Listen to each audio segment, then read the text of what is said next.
காவேரி விரஜாசேயம் வைகுண்டம் ரங்கமந்திரம் ச வாசுதேவோ ரங்கேஷா பிரத்யக்ஷம் பரமம் பதம்.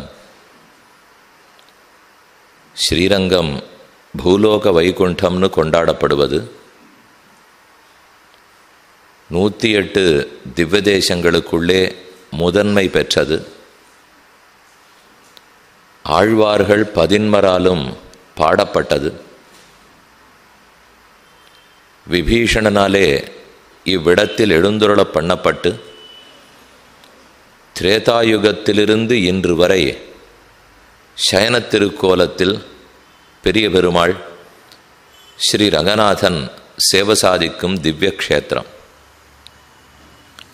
ஸ்ரீவைஷ்ணவ ஆச்சாரியர்கள் அனைவரும் இங்கு வந்து அண்டித்தான் பீடத்தை வகித்து ராமானுஜ சம்பிரதாயத்தை வளர்த்து கொடுத்தார்கள். ஸ்ரீரங்கத்தில் பெருமானுக்கு ஒரு தனி சிறப்பு, அவருடைய நடை அழகு.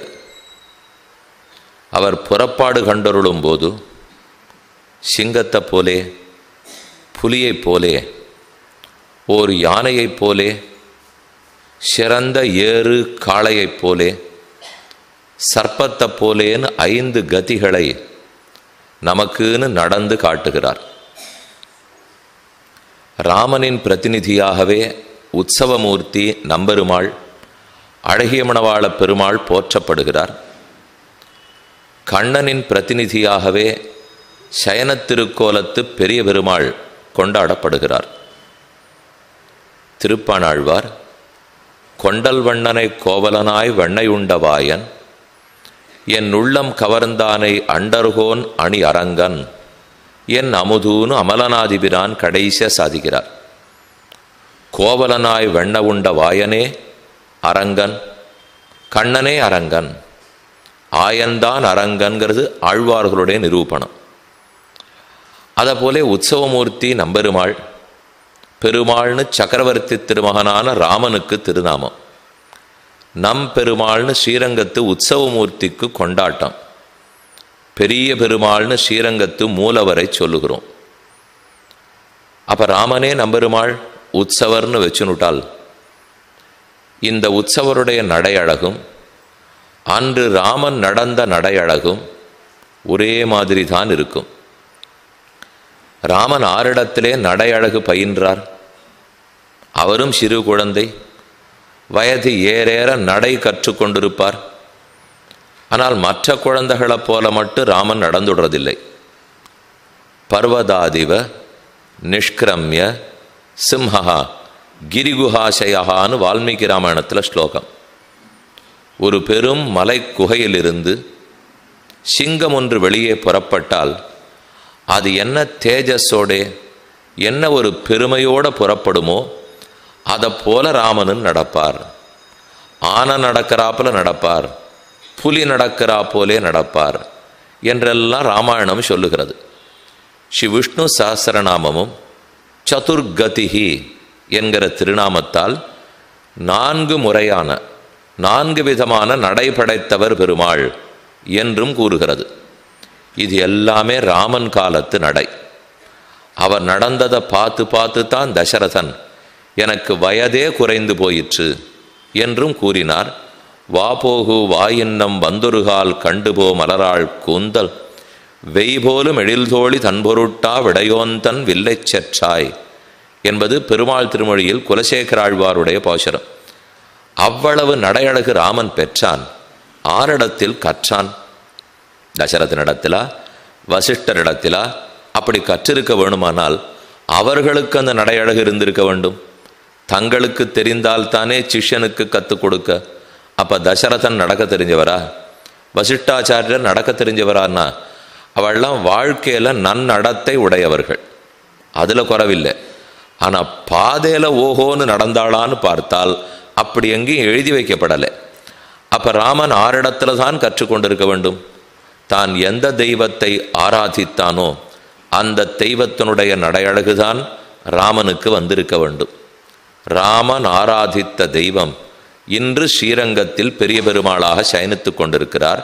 மனுகுல மகீபால வியானம்பிரமௌலி பரம்பரா மணிமகரிகாரோச்சிஹி நீராஜிதாங்கிரி சரோருகா ஸ்வயமத விபோ ஸ்வேன ஸ்ரீரங்கதாமனி மைதிலி ரமணவபுஷா ஸ்வார்காணி ஆராதனான்யதிலங்கிதா என்று ஸ்ரீ பராசர பட்டர் சாதிக்கிறார்.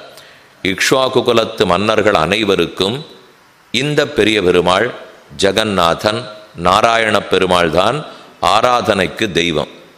இன்று ஸ்ரீரங்கத்தில் பெருமாளை சேவிக்கிறோம். அந்த பெருமான் உருவானதே திருப்பார்க்கடலில்.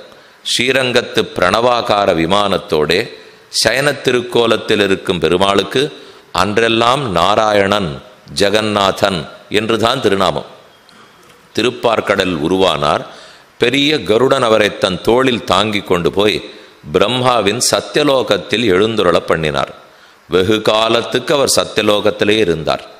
அதன் பின் அயோத்தியை ஆண்டு வந்த மன்னனான இக்ஷ்வாகு. அவன் அவ்வப்போது பிரம்மாவின் சத்தியலோகத்தளவு போவான். அவ்வளவு சக்தி ஆற்றலுடையவன்.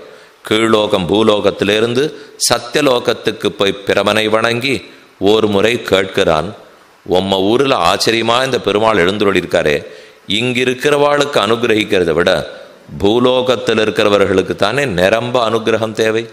நாங்கள் தானே பாப்பத்தால் ரொம்ப துவண்டு போயிருக்கோம். இந்த பெருமாள் அங்கு எழுந்துருளினார், எங்களுக்கு இன்னும் ஆனந்தமாக இருக்கும் என்று பிரார்த்திக்க, இக்ஷ்வாக்கு நல்ல ராஜா, அவனிடத்துல பெருமாளை கொடுத்துடுவோம் என்று பிரம்மா பிரணவாகார விமானத்தோடே நாராயண பெருமானோடே இக்ஷ்வாகுவனிடத்தில் கொடுத்தார்.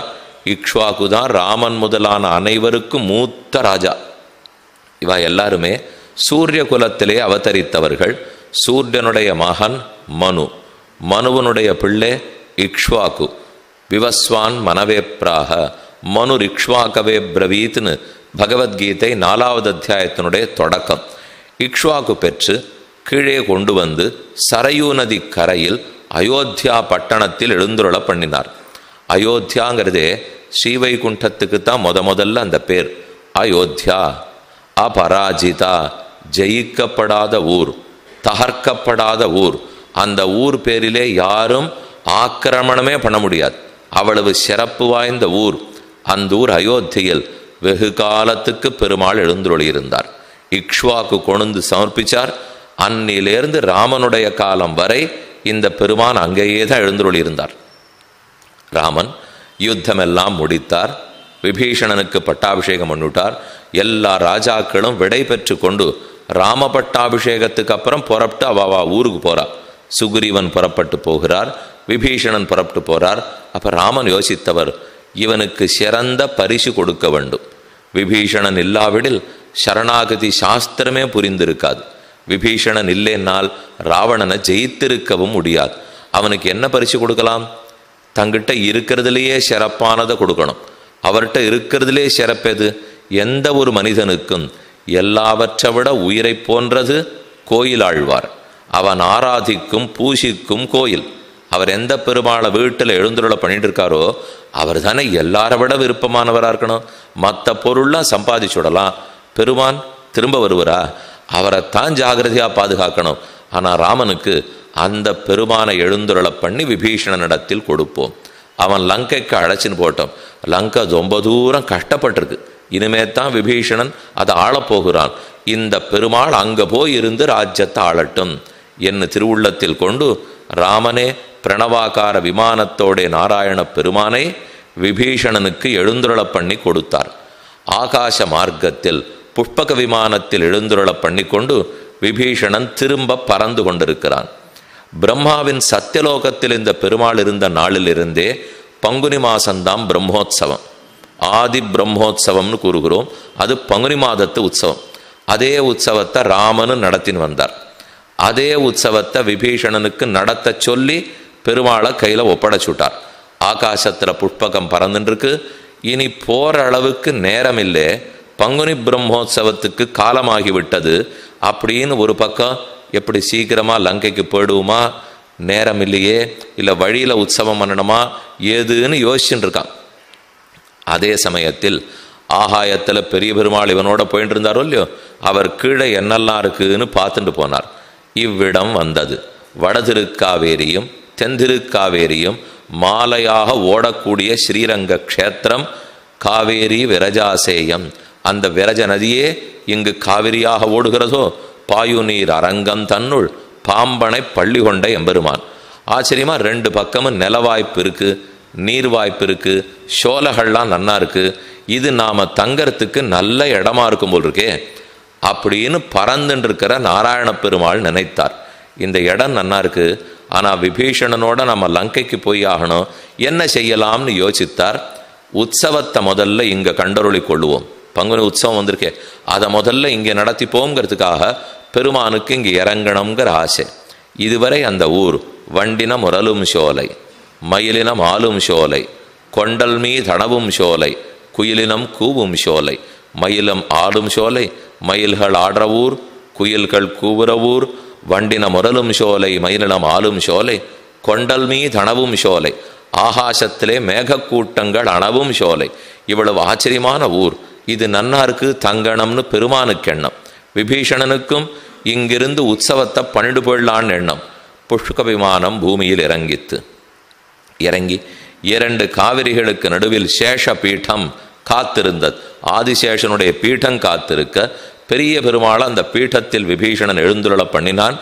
9 நாட்கள் பங்குனி பிரம்மோத்சவம் நடந்தது. பங்குனி மாதம் உத்தர நட்சத்திரத்தோட உற்சவம் பூர்த்தி ஆயிற்று. மக்களுக்கெல்லாம் ஆனந்தம். இதுவரை இந்த பெருமாளை நாம் இங்கே சேவிச்சது கிடையாதே, இந்த மகாபாகியம் கிடைச்சதே என்று ஜனங்களுக்கு ஆனந்தம். ஆண்டு கொண்டு வந்த சோழ மன்னன் தர்மவர்மா அவன் பேரானந்தம் கொண்டான். இக்ஷ்வாக்கு குலத்தவர்களுக்கு தெற்கே பிரதிநிதிகள் தான் சோழ மன்னவர்கள். நல்ல தர்மவர்மாவுக்கும் திருப்தி, விபீஷணனுக்கும் உற்சவம் நன்னா நடந்துடுத்து. திரும்பவும் அந்த விமானத்தோட எழுந்துருள பண்ணி புஷ்பக விமானத்தில் எழப்பண்ணி அங்கிருந்து லங்கைக்கு போகணும்னு ஆசை கொண்டான். விமானத்தை சற்றே அசைத்தான். அசையமருந்தார் பெருமாள். நாம் போவதாக இல்லை, இவ்விடத்தில் தான் தங்குவதாக உத்தேசித்திருக்கிறோம். அப்ப விபீஷணன் பார்த்தார், அது தேவருடைய விருப்பம், கேட்பதற்கு நான் ஆள் அல்லல். ஆனால் ஒரு பிரார்த்தனை, தேவரீர் எங்கே எழுந்துருளிருக்கோ அடியேனையும் அங்கேயே கூட கிங்கரனாக வைத்து கொள்ள வேண்டும் என்ன விபீஷணன் பிரார்த்திக்க, அப்ப பெரிய பெருமாள் கூறுகிறார், அது இயலாது. நீ இலங்கையை ஆள வேண்டியவன். அது ராட்சசர்கள் வாழும் பூமி, இது மனுஷர்கள் வாழும் பூமி. நீ இங்கிருக்க முடியாது, நீ அங்குதான் போக வேண்டும். இதற்காக நான் வேற ஒரு உபாயம் சொல்றேன். நீ எங்க ஆளணுமோ ஆண்டு கொண்டுரு. நாம் சாமான்யமாக கோயில்களிலே கிழக்கு திக்கு நோக்குவோம், வடக்கு திக்கை நோக்குவோம். பெருமானுடைய திருமுகமண்டலம் கிழக்கோ வடக்கோ இருக்கும். ஆனால் விபீஷணா, நீர் நம் ஸ்ரீரங்கத்துக்கு தெற்கே இருக்க போகிறபடியால் நாம் தெற்கு நோக்கியே சயனிப்போம். எப்போதும் உம்மையே கட்டாட்சித்து கொண்டிருப்போம். அதுதான் நம்மால் உமக்கு இப்போதைக்கு செய்ய முடிந்தது என்ன பெரிய பெருமாள் கூற, ஆம் என்று விபீஷணன் இசைந்தான். அதே சமயம் தர்மவர்மா இந்த பக்கம் விபீஷணன் கால்களை பற்றினான். இந்த பெருமாளை எழுந்துருள பண்ணிட்டு போக வேண்டாம், அவரை இங்கேயே விட்டுவிடும். இப்ப அந்த பெருமாளுக்கு புதியதாக பேர் கட்டுகிறது. இதுவரை நாராயணன் சகபத்ஞா விஷாலாக்ஷியா நாராயணம் உபாகமது. ராமனுக்கு மறுநாள் பட்டாபிஷேகம். வசிட்டாச்சாரியர் ராமனிடத்தில் உள்ளே போய் இந்த நாராயண பெருமாளை சேவித்துக்கொள் என்று கூறுகிறார். அப்ப சேவிக்க போறார் ராமன். சீத்தையை அழைச்சின்று திருவாராதனத்துக்கு உள்ள போறாராம். அப்ப வால்மீகி ராமாயணம் சொல்றது நாராயணம் உபாகமது, நாராயணனை தொழப்போனார்னால் அப்ப அந்த பெருமாளுக்கு பேர் நாராயணன் தானே. இது ஒரு பெயர். அடுத்த ஒரு பெயர் ஜெகநாதன் இருக்கு. ஏன்னா பெருமான் இந்த பெரிய பெருமாளை எழுந்துருள பண்ணி விபீஷணனிடத்துல ராமன் கொடுத்தாரோ இல்லையோ, அப்ப சொல்றார், லப்த்வா குலதனம் ராஜா லங்காம் பிராயாத் விபீஷணா. குலதனமான தன் சொத்தை பெற்றான். யார் குலதனம்? இக்ஷ்வாகு குலதனம். இக்ஷ்வாகு குலத்துக்கே சொத்து இந்த பெருமாள். அதை அந்த பெருமாளை விபீஷணன் பெற்றான். லங்காம் பிராயாத் விபீஷணா, லங்கை நோக்கி பறந்தான். அப்ப ராமன் சொல்லி கொடுக்கிறார், ஆராதய ஜெகநாதம் இக்ஷ்வாகு குல தெய்வதம். எங்கள் குலத்துக்கே தெய்வமான இந்த ஜெகநாத பெருமாளை விடாமல் ஆராதனம் பண்ணி கொண்டிரு. அப்ப ராமன் சொல்றார் ஜெகநாதனுட்டு. வசிஷ்டர் சொல்லி அனுப்பிச்சு வைக்கிறார் நாராயண பூஜை பண்ணுனுட்டு. இந்த 2 தான் அந்த பெருமானுடைய பெயர். நாராயணன்னு திருநாமம், ஜெகநாதன்னு திருநாமம். அதற்கப்புறம் பூமியில இறங்கி விட்டார். க்ஷேத்திரம் ஸ்ரீரங்க க்ஷேத்திரம். அன்னிலிருந்து ஸ்ரீரங்கநாதன்.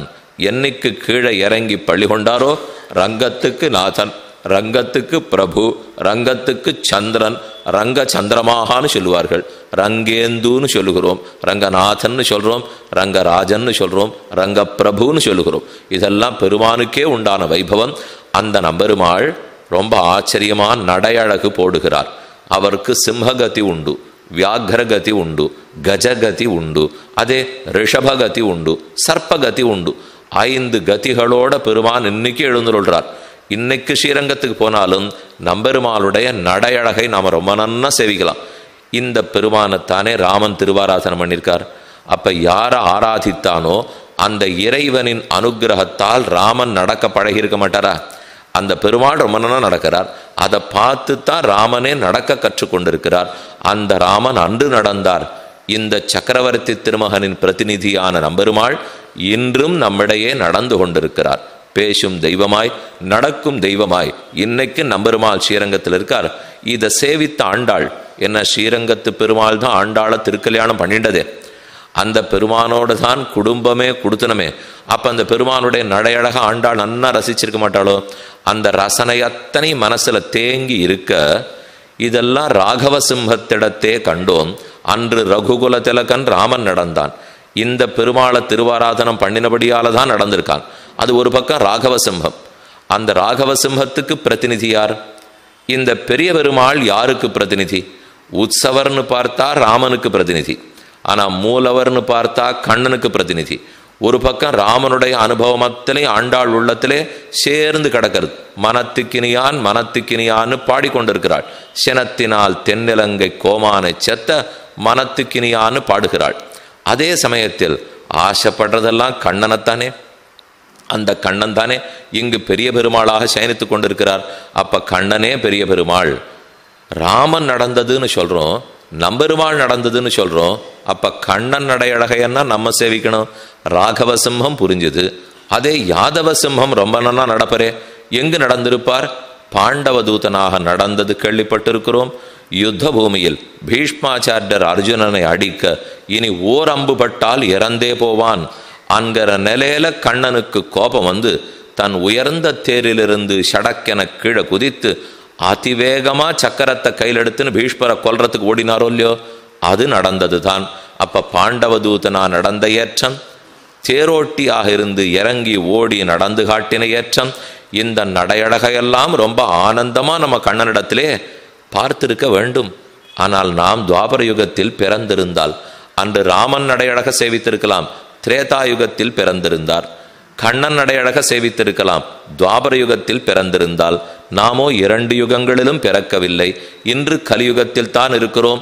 இந்த நடந்த நடைக்கெல்லாம் ஸ்மாரகமாய் அதத்தனை நமக்கு ஞாபகப்படுத்த வல்லதாய் இவையெல்லாம் நமக்கு நடையழகிலே, நம்பெருமாள் நடையழகிலே காணலாம். என்னென்னலாம் அன்றன்று அவரவர்கள் நடந்திருப்பாளோ அதத்தனை நம் ஸ்ரீரங்கத்து நம்பெருமாள் நடையழகிலே காணவேணும். கண்டாள் ஆண்டாள்.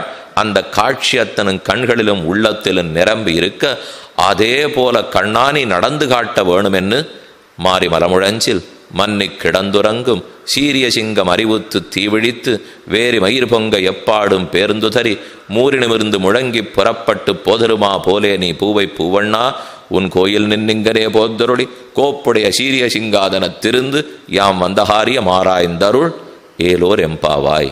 அப்படிங்கிறது திருப்பாவையில் 23வது பாசுரம். கண்ணனை நடந்து காட்ட பிரார்த்தித்த பாசுரம். அந்த நடையழகு எப்படி ஆண்டாளுக்கு தெரிஞ்சது? அவள் சேவிச்சிருப்படானால் நம்பெருமாள் இடத்துல தான் சேவிச்சிருக்கோம். இந்த நடையழகை சேவித்து சேவித்து அதை போல கண்ணன் நடக்கணும். ஆனால் பாசுரத்தினுடைய உண்மை என்ன? நம்பெருமாளை சேவிச்சுட்டு கோபிகா ஸ்திரீகள் கேட்டிருக்க முடியாது. அவர்கள் பிருந்தாவனத்தில் நேர கண்ணனிடத்துல தான் பிரார்த்திச்சுருக்கா. அதனால் அடிக்கோட்டை மறந்து போய்விட வேண்டாம். பாசுரம்ங்கிறது அடிப்படையில் கோபிகைகள் பாடின்னு இருக்கிற பாசுரம். ஆண்டாள் தன்னையும் ஒரு இடைச்சியாக கொண்டுதான் பாடுகிறாள். 23வது பாசுரம். கண்ணனை உன் படுக்கையிலிருந்தும் எழுந்திருக்க வேண்டும், 10 அடி நடந்து வர வேண்டும், உன் சிங்காசனத்தில் அமர வேண்டும். நாங்கள் என்னத்தை பிரார்த்தித்து உங்ககிட்ட வந்திருக்கோம்னு ஆராய்ச்சி பண்ண வேண்டும். யாம் வந்தகாரியம் ஆராய்ந்தருள். நாங்கள் எதுக்காக வந்திருக்கோம் அப்படிங்கிறத கேட்கணும், விசாரணை நடத்தணும், முடிவு சொல்லணும். ஒரு ஆராய்ந்தருள்னு சொன்னால் இதுதான் எங்கள் பட்சம், இதைத்தான் இந்த காரியம் நடத்தணுங்கிறது தான் உன் இடத்துல வந்திருக்கோன்னு சொல்கிறோமோ இல்லையோ. அதை போல யாம் வந்த காரியம் ஆராய்ந்தருள். ஆனால் பாசுரத்தில் எந்த காரியத்தை குறித்து வந்தார்கள் என்பதில்லை. யாம் வந்த காரியம் ஆராய்ந்தருள்னு இருக்கே தவிர காரியம் என்ன, காரியம் என்னன்னு அங்கே சொல்லலை. வியாக்கியானத்தில் சாதிக்கிறார், என்ன காரியங்கிறதை சிற்றஞ்சிறுகாலைக்கு வைத்தார்கள். என்ன காரியங்கிறது 29ஆம் பாட்டில் தான் இருக்குது. 23ஆம் பாசுரத்தில் காரியம் கிடையாது. இன்னும் 29 என்ன பிரார்த்தனை? இப்போ வந்துன்னை சேவித்துன் பொத்தாமரடியே போத்தும் பொருள்களாய் என்னத்துக்காக வந்திருக்கோங்கிறத பற்றி கேளு. பெற்றம்மை துண்ணும் குலத்தில் பிறந்து நீ குற்றேவல் எங்களை கொள்ளாமல் போகாது. நாங்கள் கைங்கரியம் பண்ணணும், தேவரீர் கைங்கரியத்தை ஏற்றுக்கணும், அடியோங்கள் கைங்கரியத்தை தள்ளக்கூடாது, ஏற்றுக்கணும். அப்படிங்கிறதுன பிரார்த்தனையே. நீ குற்றேவலங்களை கொள்ளாமல் போகாதுங்கிறதை அன்று வைத்தாள். நாம் அதை அனுபவிக்க இன்னும் 6 நாள் இருக்கு. இன்னைக்கு பாசுரத்துக்கு யாம் வந்த காரியம் ஆராய்ந்தருள், என்னத்துக்காக வந்திருக்கோம்னு ஆராய்ச்சி பண்ணுவாய். கண்ணன் எங்கே வந்து எழுந்தருள் இருக்கணும், இப்போ எங்கே இருக்கார்? 22வது பாசுரத்தின்படி நின் பள்ளிக்கட்டிற்கீழே சங்கமிருப்பார் போல் வந்துட்டோம், தேவருடைய திருக்கண்கள் மலர வேண்டும், மெதுவா அடியோங்களை கட்டாட்சிக்க வேண்டும் என்று கட்டாட்ச பிரார்த்தனை கண்ணனுக்கு தோணித்தான். கேட்காம நம்மளே பண்ணியிருக்கணும். கேட்குற அளவுக்கு வச்சுன்றது நமக்கு குறை. நாம் எப்போதுமே ஒரு குறை நம்மிடத்தில் இருந்தால் அதை ரொம்ப நாசூக்காக சௌகரியமாக அடுத்தவர் தலையில் எப்படி ஏற்றுடலான்னு பார்ப்போம். ஆனால் ராமன் உத்தம புருஷனும் இல்லையோ, மற்ற பேரிடத்துல குறை இருந்தாலும் அதை எப்படி தந்தலையில் ஏற்றுக்கொள்ள வேணும்னு பார்க்கிறான். இதை ஏற்கனவே நானே தான் ஆயிடுகிற இடத்துல கேட்டோம். இல்லாத குற்றத்தை உண்டு என்று ஏறிட்டு சொன்னாலும் இல்லை செய்யாதே உண்டு என்று இசைகை தானறிந்த ஸ்ரீ வைஷ்ணவத்துவம்னு பார்த்தோம் இல்லையோ. நாம் பண்ணாத தப்பாக இருந்தால் கூட நாம் ஏற்றுக்கிறோம். இப்போ எந்த தப்பு ராமன் பண்ணதில்லை, யாராரோ ஜீவாத்மாக்கள் அவரவர்கள் வந்து பிரார்த்தித்தா தானே கொடுக்க வேண்டும். இதுதானே நியாயம். நமக்கு மோட்சம் வேணும்னா நாம தானே கேட்கணும், நமக்கு பக்தி வளரணும்னா நாம தானே கேட்கணும். அதை கேட்கறதுக்கு நம்ம போய் நிற்கிறோம். ரொம்ப நாளாக கேட்கல, ஆனால் இப்போ போய் நின்று அடியனுக்கு சம்சாரம் வெறுத்தது, தேவரீர் திருவடிகளில் தான் பிரீத்தி, அதை உடனே தண்டுருள வேண்டும் அப்படின்னு பிரார்த்திக்கிறோன்னு வச்சுங்க. அது வரைக்கும் நம்ம இடத்துல வராமல் இருந்த பெருமான் அப்போ உடனே உள்ளம் குமுறு வரான். என்ன இவன் இருக்கிற இடத்துக்கு நாம் போய் ரட்சிச்சிருக்கணும், நாம் ஒழுங்காக காப்பாற்றலை போல் இருக்கு இந்த லோகத்தை. நம்ம காப்பாற்றும் தொழில் ரக்ஷணங்கிறத வச்சுட்டோம், பாலனம் நம்முடைய தொழில். அதை ஒழுங்காக பண்ணியிருந்தால் இவங்கிட்ட நானே போய் ரட்சிச்சிருக்க முடியோ. இவன் நம்ம நோக்கி நடக்கிற அளவுக்கு நம்ம வச்சுட்டோமே, இது நம்முடைய ரக்ஷணத்தில் குறை என்று தான் எப்போதும் பெருமாள் நினச்சிப்பறான். இதை வியாக்கியாதாக்கள் எழுதும்போது காவல் சோர்வுன்னு சொல்கிறார்கள். ஒரு காவலாளி போட்டிருக்கோம், ஆனால் அத்தையும் தாண்டி உள்ளே போகிறா, ஏதோ கொஞ்சம் திருட்டு நடந்துடுத்துன்னு வச்சுங்க. யார் பேரில் உடனே குற்றச்சாட்டு? காவலாளி பேரில். காவல்காரன்னு தானே குறைன்னு சொல்லுவா. காவல்காரர் சோர்ந்துட்டார், அவர் சரியா ரட்சிக்கவில்லை, அவருடைய காவலில் சோர்வால தான் இந்த ஆபத்து நடந்தது. அதே போல பெருமான்னு நினைக்கிறானா, ஒரு ஜீவாத்மா சரணம்னு வரலேன்னால், அவர் இன்னும் மோட்சத்தை பெறலேன்னால், அப்போ இந்த சம்சாரத்தை காத்துன்னு இருக்கிற என் குறை தானே அது. நான் தானே மொத்த பெரிய முமுட்சுக்கள் ஆக்கியிருக்கணும். என்னுடைய காவல் சோர்வாலே தான் வந்தது. உண்மை அது அல்ல. இவர் எப்போதும் அனுகிரகிக்கிறதுக்கு காத்துன்னு தான் இருக்கார். இப்போ 2 இடம் பார்ப்போம். ஏற்ற கலங்கள் எதிர்பொங்கி மீதளிப்ப மாற்றாதே பால் சொரியும் வள்ளல் பெரும் பசுக்கள். அந்த இடத்துல ஒரு உரை, ஒரு வியாக்கியான பங்கி நம்ம பார்த்துருக்கோம், ஞாபகம் வச்சுங்கோ. கொட்டுகிற பசுக்களிடத்துல ஒரு குறை இல்லை, பாத்திரம் வைக்காதவனுடைய குறை என்று அங்கே பார்த்தோம் இல்லையோ. பசுவனிடத்துல குறை இல்லை. அதே போல் இறைவனிடத்துல அருளுக்கு குறை இல்லை, ஏந்தாத நம்முடைய குறை.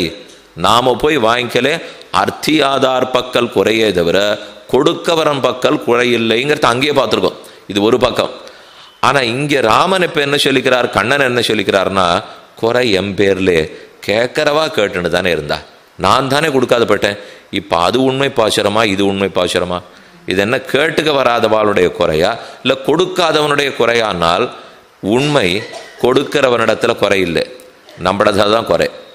ஆனால் இந்த உண்மையை பெருமாள் சொல்லினுட்டார்னு வச்சுங்க, உண்மைதான். ஆனால் அந்த உண்மையை சொல்லிட முடியுமா? இப்போ உபன்யாசம் நீங்கள்லாம் கேட்டுருக்கு, மணி ஆறுது, 8:35 8:40 முடிச்சிடணும் இல்லையோ. இப்போ 8:50 8:55 ஆறுதுன்னா 8:30 முடிச்சுட்டாருன்னா தேவையில்லை, இவர் ஏன் 15 நிமிஷம் இழுக்கிறாரோ தெரியல, ஒழுங்காக சொன்னால் தேவையில்லைன்னு தோணும். உண்மைதான், நீங்கள் நினச்சது உண்மை, பொய் இல்லை. ஆனால் சொல்லிடுவிடா, சொல்ல மாட்டீடா இல்லையா? சொன்னால் நன்னா இருக்காது இல்லையோ. அப்போ எத்தனையோ விஷயம் உண்மையை போய் சொல்லாமல் அப்படின்னா என்ன தெரியுமா சொல்லிக்கணும், 9:30 மணி வரைக்கும் சொன்னாலும் கேட்க மாட்டோமா ஞாயிற்றுக்கிழமையாக இருந்தா அப்படின்னு சேர்த்துக்கணும். ஏன்னா இந்த அஸ்வத்தாமா ஹதஹா குஞ்சரஹா கேள்விப்பட்டிரும் இல்லையோ, அதை போல் 9:30 ஆனாலும் கேட்டுப்போம் ஞாயிற்றுக்கிழமையாக இருந்தா. மற்ற நாட்களாக இருந்ததுன்னா 8:30 முடிச்சுட்டு இருந்தால் தேவையில்லைன்னு சொல்கிறோமோ இல்லையோ. அப்போ உண்மையாக இருந்தால் கூட நாம் அதை சொல்லிக்க வேண்டிய முறை உண்டு, அதுதான் உண்மை. ஆனாலும் அதை சொல்லிக்க வெளியில் அப்படி சட்டுன்னு சபையில் சொல்ல முடியாது இல்லையோ. அதே போல் இப்போ உண்மை என்ன, கண்ணன் கொட்டுறதுக்கு தயார், வாங்கிக்கிறதுக்கு நாம் தயாராக இல்லை, இது உண்மை. ஆனால் அந்த உண்மையை கண்ணன் எவ்வளவழகா மனசில் ஏற்றுன்னு இருக்காருன்னா நாம தான் சரியாக கொடுக்கல போல் இருக்கு. அவள் வாங்கிக்கிறதுக்கு தயாராக தான் இருந்தா, நான் ஒழுங்காக கொடுத்துருந்தா ஏன் மாட்டேன்னு சொல்லப்போறா. இப்போ ஒரு விஷயத்தை ஒருத்தருக்கு பேசி புரிய வைக்க பார்க்குறோம், அவருக்கு அது புரியல, நீங்கள் புரிஞ்சிக்கவே இல்லை என்று சொல்கிறது ஒரு வகை. ஓ தேவரீர் புரிஞ்சிக்கிறபடி நான் இன்னும் சொல்லலை போல் இருக்கு, இன்னொரு தடவை சொல்கிறேன் அப்படிங்கிறது ரெண்டாவது வகை. ரெண்டுத்தில் எது ரொம்ப ஒழுங்கு நியாயம்? ரெண்டாவது வகையாக சொல்லிட்டா ஒன்றும் மனம் புண்படாது. அதுக்குள்ளே ரெண்டாவது வகைக்கு அந்த கேட்குறவரும் இன்னும் கொஞ்சம் விழிப்புணர்வோடு கேட்பார். சுவாமி இவர் ஏதோ ஒரு தரம் சொல்லிட்டார், நாம தான் புரிஞ்சிக்கல போல் இருக்கு.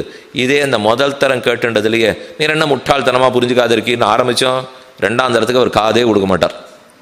அப்போ பேசறச்சே நான் ஏதோ ஒழுங்காக சொல்லலை போல் இருக்கு, இன்னொரு தரம் நான் சரியாக சொல்கிறேன், நீங்களும் நன்னா கேட்டுங்கோ அப்படின்னா தானே கேட்டுக்கிறதுக்கு வருவா. இதெல்லாம் பேச்சில் மட்டும் நம்ம மாற்றிக்கிறோம், எண்ணம் நம்மக்கிட்ட இன்னொரு புரிஞ்சிக்கலேன்னு தான் இருக்குது. ஆனால் பேச்சில் மட்டும் சொல்கிறோம். கண்ணனிடத்தில் நேர் வேறுபாடு. அவர் வெறும் பேச்சால் நான் வந்து காத்திருக்க வேண்டுமே விட்டு விட்டேனேன்னு பேசலை, நினைக்கிறான். நாம் போய்த்தானே ரட்சிச்சிருக்கணும், ஆனால் அவள் வர்ற அளவுக்கு நாம் வச்சுனுட்டோமே. அதுவும் எப்பேற்பட்ட ராட்சசன் பலிஷ்டன் விபீஷணன், அவனை போய் ரட்சிக்காததுக்கே தவித்தமே. அவன் ஆண் ராட்சசன், பெருங்குற்றம் புரிந்தவன், ராவணனுக்கு தம்பி, பலிஷ்டன், இத்தனை விபீஷணிடத்தே. ஆனால் அந்த விபீஷணன் சரணம்னு வந்துட்டு கொஞ்ச நேரத்துக்கு இங்கே எங்கே அல்லாடிட்டானோ இல்லையோ. ஏன்னா சுக்ரீவன் ஏற்றுக்க கூடாதுன்னு சொல்லிட்டார், அது கண்டு பொறுமின் இருக்கான் விபீஷணன். இது ஒரு 10-15 நிமிஷம் ஆயிருக்குமோ இல்லையோ. இதற்குள்ள ராமன் மனசு கன்னி சவந்து படுத்தான். ஓ ஒருத்தனை நானே லங்கைக்கு போய் அனுகிரகம் பண்ணியிருக்கணும், அதை விட்டுட்டு அவனை இவ்வளவு தூரம் நடக்க வச்சதே தப்பு, நடந்து வந்த அப்புறம் காக்க வச்சுருக்கேனே, இது என்னுடைய காவல் சோர்வால தான் வந்தது என்று ராமன் நினைத்தான், நொந்தான். ஆனால் இப்போ கண்ணனுக்கு என்ன தெரியுமோ நொந்து போறார். அந்த விபீஷணனுக்கு, ஆணுக்கு, ராட்சசனுக்கு, பலிஷ்டனுக்கு, குற்றம் புரிந்தவனுக்கு, இவனுக்கு நாம போய் காப்பாத்தலேன்னு அவ்வளவு இறக்கப்பட்டோமே. இவர்கள் பெண்கள், கோபிகைகள், அபலகள், ஒரு குற்றம் அறியாதவர்கள், நம்மை தவிர வேறொரு பிரயோஜனம் இல்லாதவர்கள். இவர்களை எத்தனை நாளி நம்ம காக்க வச்சுட்டோம். 10 நிமிஷம் காத்துருந்த விபீஷணனுக்கு அவ்வளவு தவிச்சேனே. இவள்லாம் 2:45-3 மணிக்கு எழுந்திருந்திருக்கா. ஒரு வீட்டு வாசல்லையா போய் பெண்களை கூப்பிட்டுருக்கா. அவரவர்கள் விடிந்ததற்கு அடையாளம் கேட்டிருக்கா. அதை தேடி தேடி சொல்லியிருக்கா. நந்தகோபாலன் வாசலுக்கு வந்து வாசல் காப்போன் திறக்க மாட்டேன்னு சொல்லியிருக்கான். அவன் காலில் விழுந்து நந்தகோபாலரை எழுப்பி, யசோதை எழுப்பி, பலராமனை எழுப்பி, நம் நப்பின்னையை சரியே பற்றி நம்மையும் எழுப்பி நம்மை கட்டாட்சிக்க பிரார்த்தித்து இத்தனையும் பண்ணியிருக்காளே. ஓஹோ இவர்களை நாம் ரொம்ப துன்பப்படுத்திட்டோம். ராமன் எப்படி விபீஷணனை துன்பப்படுத்தினோம்னு கலங்கினானோ அதே போல கண்ணன் கோபிமார்களை துன்பப்படுத்தினோம் என்று கலங்கி போய் இவர்களுக்கு உடனே நாம் ஏதானு பண்ணணும். அங்கேயும் ஒன்று நடந்திருக்கு, இங்கேயும் ஒன்று நடந்திருக்கு. அது ராமாயணத்தில் வச்சசா சாந்தயத்வைனம் லோச்சனாபியாம் பிபன்னிவ, வால்மீகி ராமாயண ஸ்லோகம். கொஞ்ச நேரம் விபீஷணன் அப்படி எப்படி சமப்பட்டுட்டானோ இல்லையோ, அந்த பட்ட இன்னல்களெல்லாம் போகணும். இப்போ ராமன் உடனே கிடைக்கலேன்னுட்டு விபீஷணன் உடம்பெல்லாம் வேர்த்து போச்சு, இழைச்சி போயிட்டான், பெருமானை பிரிந்து அப்படியே வெளுத்து போயிட்டான். அதெல்லாத்தையும் மாற்றணும்னா என்ன செய்யணும்? நல்ல ஒரு லேஹ்யம் கொடுக்க வேண்டாமா? ஆனால் புஷ்டியாக ஒரு ஆகாரம் கொடுத்தா தானே அவனுக்கு சரியாகும். 4 வார்த்தை நன்னா சொல்லணும், கண்களால் குளிர கட்டாட்சிக்க வேண்டும் செய்தான் ராமன். விபீஷணன் இப்போ வந்துட்டார், பேச்சுவார்த்தையெல்லாம் முடிஞ்சு போச்சு, சுக்ரீவனை சமாதானப்படுத்தியாச்சு. ஆனையேனம் ஹரிஸ்ரேஷ்ட தத்தம் அஸ்யாபயம் மயா விபீஷணோவா சுக்ரீவ எதிவா ராவணஸ்வயம். சுக்ரீவா நீயே போ, இவ்வளவு நேரம் எந்த விபீஷணனை தடுத்து பேசினாயோ அவனை நீ அழைத்து வா. விபீஷணன் வந்தால் 4 பேருக்கு வாழ்ச்சி. ராவணனே இதுக்குள்ள மனம் திருந்தி வந்துட்டான்னு வச்சுக்கோ, நீ கொஞ்ச நேரம் பேசிட்டு இருந்திருக்கேப்போ, அதுக்குள்ள பின்னாடியே ராவணனும் பறந்து வந்திருந்தால் சுக்ரீவா திரும்பி வந்துடாதே. அவன் வந்திருந்தான்னா அவனையும் அழைத்து கொண்டு வா, அப்ப நாடே வாழ்ந்து போகும். விபீஷணோவா சுக்ரீவ எதிவா ராவணஸ்வயம், ராவணன் அழைச்சினுவான்னு சொல்றார். அவன் வரவில்லை, சுக்ரீவன் போய் விபீஷணன் அழைச்சின்னு வந்தான். கிட்டக்க வரச்சே ராமனை பார்த்துட்டு ஆர்யன்னு கூப்பிட்டு கீழே விழுந்தான். பரித்யக்தா மயாலங்கா மித்ராணிச்ச தனானிச்ச பவத்கதம் மே ராஜ்யஞ்ச ஜீவிதஞ்ச சுகானிச்ச. இனி ஒன்னை விட்டு பிரிந்து மற்றொரு சுகம் இல்லை. ராஜ்யமும் நீ, சொத்தும் நீ, உற்றார் உறவினர்களும் நீ, அனைத்தும் நீன்னு ராமனுடைய திருவடியில் விழுந்தான். நிபபாத பாதயோகோ நிபபாத சரணான்வேஷி. பாதத்திலே வந்து விழுந்தான். சரணம் சரணம்னு விபீஷணன் அழுதான். அழுதுன்னு இருக்கிறத ராமன் பார்க்குறாரு. இப்போ அப்போதான் விபீஷணனுக்கு ஒன்று தோன்றது, ராமனுக்கு ஒன்று தோன்றது. விபீஷணன் ராமனை நோக்கி நடந்து வரானோ இல்லையோ, அப்போ அவன் உள்ளம் பதைக்கிறது. இக்ஷ்வாகு வம்ச பிரபர்வரான ராமன் கிடைப்பரா?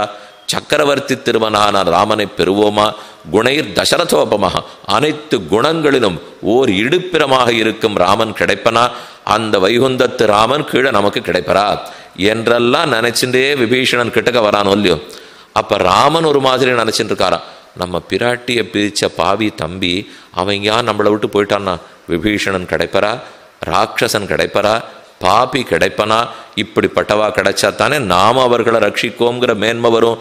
அவன் நமக்கு கிடைப்பனான்னு ராமன் நினச்சிட்டு இருக்காராம். ராமன் நமக்கு கிடைப்பறான்னு இவர் நினச்சிட்டு இருக்காராம். இப்படி ஒத்தருக்கொத்தர் பதபதப்போட நெருங்குகிறார்கள். அவனை பார்த்தா கண்ணீர் தோய்ந்த கண், உடம்பெல்லாம் சிலிர்த்து போய் கிடக்கிறது. பேசுறதுக்கு விபீஷணனுக்கு நாய் எழும்பலை. எதனால இருக்கும்னு ராமன் யோசித்தார். நான் 10 நிமிஷம் காக்க வச்சது தான் காரணமாக இருக்கணும். எல்லா காரணத்தையும் விட்டுட்டார் அவர். அவன் இத்தனை நாள் என்ன செய்தான் அது பார்த்தான். தாசவச்ச அமபானிதா, தாசனை போலே துன்புறுத்தப்பட்டேன். ராவணன் காலால் வதச்சிருக்கான், அதனால தான் ஓடி வந்திருக்கான். இது ஒன்றும் ராமன் உள்ளத்தில் இல்லை. நாம ஏன் நிற்க வச்சோம்? அயோத்தியிலேருந்து நாம் புறப்பட்டு வந்ததே விபீஷணனை அனுகிரகிக்கிறதுக்காக. இவ்வளவு தூரம் வந்தோமே, இந்த திருப்புல்லாணிக்கரையிலேருந்து ஒரு தாவை அங்கே போகக்கூடாதா? லங்கைக்கு போய் அவனை கையில் சேர்த்துட்டு இருந்தோம்னால் அப்போ ராமன் பரகத ஸ்வீகார நிட்டையோடே நேரே சென்றான், தன் பக்தனை பிடித்தான் என்று இருந்திருக்கும். அதை விட்டுட்டு இவ்வளவு தூரம் நான் வந்துட்டு நீ கொஞ்ச தூரம் பறந்துவான்னு சொன்னால் அப்போ காவல் காக்கிறதுல எனக்கு ஊக்கம் குறவுன்னு தானே அர்த்தம் என்று ராமன் நினச்சிக்கிறார். இந்த விபீஷணை ரட்சிக்கிறதுலே அவர் ஊக்கம் குறவா. ஒத்துற அந்த குற்றம் சொல்ல போகிறதே கிடையாது. அபயப்பிரதான சாரத்தில் வேதாந்த தேசிகன் விசாரித்து இதுவா ஊக்கம், என்ன ஊக்கத்தோடு வந்திருக்கார், மொத்த பேரையும் திரும்பி பார்க்கல. ஆனால் அந்த விபீஷணன் 10 நிமிஷம் காத்து விட்டாரோ இல்லையோ. இதுலேருந்து ஒன்று புரிஞ்சுக்கணும். சரணம்னு சொல்லிட்டு மோட்சம்னு கேட்டோம்னால் அதுக்கு மேலே காத்துன்னு இருக்கிற நேரம் நம் குற்றம், அவன் குற்றம் இல்லை. நாம் நினைப்போம் நான் சரணம்னு சொல்லிட்டு இருக்கேனே, என்னை பெருமாள் ஒன்று திருவடி சேர்த்துக்கவே மாட்டேங்கிறாரே, என்னை கூட்டின்னு போலையே, 80 வயசுக்கு கஷ்டப்படுறேன்னால் ஒரு நாள் இந்த வாதம் தப்பு. அவர் அப்படி செய்யவே மாட்டார். அவர் அடுத்த நிமிஷத்துக்கு தயார். ஆனால் இவனுக்கு இன்னும் ருச்சி வரவில்லை. அது வேணுங்கிற ஆர்வம் இவனுக்கு வந்து தின்னால் என்ன, ஆர்வம் இல்லாதவாளுக்கு மட்டும் அவர் கொடுக்கறது இல்லை. பசி இருந்தால் கொடுக்குறார், ஆர்வம் இருந்தால் கொடுக்குறார், அது இல்லாட்டா கொடுக்கறது இல்லை. மற்ற எதையும் பகவான் எதிர்பார்க்கறது இல்லையோ. அப்போ விபீஷணனை பார்த்த ராமன் இவனுக்கு உடனே ஏற்பட்ட காயத்துக்கு மருந்து போட வேண்டும். இவன் உடம்பெல்லாம் காயப்பட்டிருக்கான். ஒரு காயம் இல்லை, யாரோடையும் சண்டை இல்லை. இப்போ ராமன் இது வரைக்கும் ஏற்றுக்கலையே, நம்மளை ஏற்றுப்பறோ மாட்டாரோன்னு ஒரு மனக்கலக்கம் இருந்தது இல்லையோ, அந்த கலக்கம்தான் அவன் பட்ட காயமா. இந்த காயத்தை உடனே நம்ம போக்கணும்னுட்டு உடனே மருந்து வச்சு மயிலரக எடுத்து மருந்தால் அப்படி தடவி மெதுவாக தடவி கொடுப்போம் இல்லையோ. அதெல்லாம் எங்கே ராமன் போய் தேடினார்? வச்சசா சாந்தயத்வைனம், வாக்கால் அவனை நன்னா சமாதானப்படுத்தி பேசினார். வச்சசா சாந்தயத்வைனம். கேட்குறாராம் விபீஷணா, ரொம்ப நேரம் காக்க வச்சுட்டேனோ, அங்கிருந்து நான் உன்னை இங்கே வர வச்சுட்டேனோ, சுக்ரீவனை தானோ மனம் புண்படும்படி பேசிட்டானோ, நான் தான் தப்பு பண்ணிட்டேனோ என்றெல்லாம் ராமன் கேட்க, ஏற்கனவே உருகி இருக்கிற விபீஷணன் இந்த கேள்வியை எதிர்பார்க்காமல் மேலும் உருகுகிறான். அவன் நன்னா உருகினான் இல்லையோ, உருகி இருக்கிற ஜலத்தை குடிச்சிட வேண்டியதானே.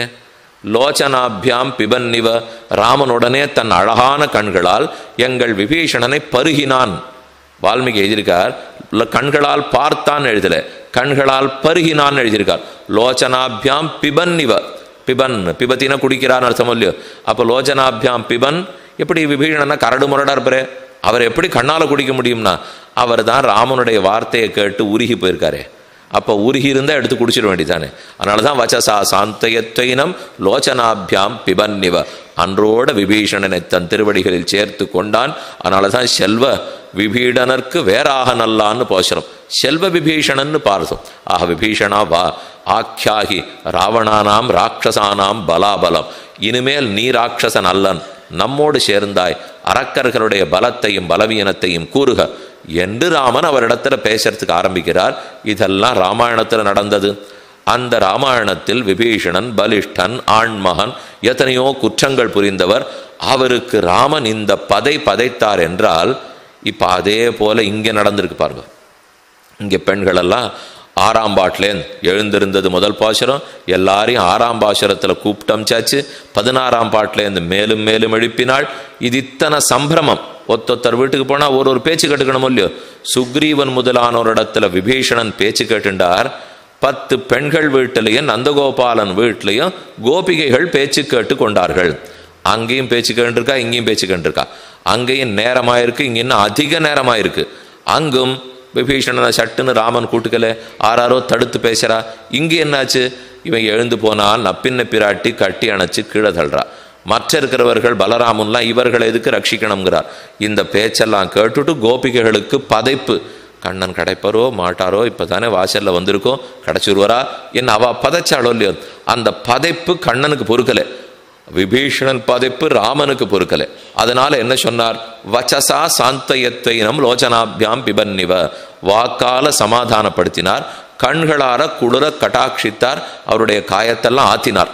இப்போ அதே போல கண்ணன் கோபிகைகளை பார்த்து கேட்கிறார், ரொம்ப சிரமம் கொடுத்துட்டேன் இல்லையா, நென்னலே வாய் நேர்ந்தான்னு வாசல்லேருந்து நீங்கள் சொல்லிட்டு இருக்கீங்களே, உங்களுக்கு சிரமம் கொடுத்துட்டேன் போல் இருக்கு, நீங்கள் என்ன காரியத்துக்காக வந்தீர்கள் என்று படுத்த படுக்கையிலேருந்தே கேட்கிறார். ஆண்டாள் அப்பதான் பதில் கூறுகிறார், யாம் வந்த காரியம் ஆராய்ந்தருள், நாங்கள் என்ன காரியத்துக்காக வந்திருக்கோங்கிறத ஆராய்ச்சி பண்ணு, அனுகிரகிப்பாய், ஆராய்வோம், என்ன காரியம்னு சொல்லும் என்று கண்ணன் கேட்கிறார். அப்போ ஆண்டாள் நினைக்கிறது, எல்லாமே ராமநாட்டம் பண்ணிட்டீரே, ஆனால் ராமன் அயோத்தியிலேருந்து லங்கை அளவுக்கு நடந்து வந்ததை நீர் நடந்து காட்ட வேண்டாமோ, நீர் மட்டும் படுத்துண்டே கண்ணை திறக்கிறேங்கிறீரே, இது நியாயமா, கட்டாட்சிக்கணும்னு பிரார்த்தித்தோம். அங்கே ராமன் கட்டாட்சித்தார், வாயால் பேசினார், ஆனால் நடந்து வந்துட்டுதுன்னா கட்டாட்சித்தார். தேவரீர் படுத்த படுக்கையிலிருந்தே கட்டாட்சிக்கிறேன்னு சொல்றதே, கட்டாட்சத்தை கீழ்ப்பாசுரத்தில் பிரார்த்தித்தாள். கண்ணன் அப்படியே கண்ணை திறக்கலான்னு பார்த்தார், கூடாது, ராமனுடைய நடையழக சேவிச்சிருக்கோம், இப்ப கண்ணனுடைய நடையழக சேவிக்க வேண்டும். ஏன் ஆண்டாள், ராமன் நடந்தா போராதோன்னா, நம்ம ராமன் நடையழக நம்பெருமாள் இடத்துல சேவிச்சுருக்கோம், ஆனா ஆசையெல்லாம் பெரிய பெருமாள் இடத்தே, கண்ணன் தான் பெரிய பெருமாள், அப்ப நீர் நடந்து காட்ட வேண்டாமோ என்று பிரார்த்திக்க, அந்த நடந்து வான்னு கேட்டுண்ட பாசுரம் தான் 23வது பாசுரம். அவர்கள் பிரார்த்தனை கிணங்க நடந்து காட்டினான்கிறது சரித்திரம். இனி பாசுரம் பதபதார்த்தம் பார்ப்போம்.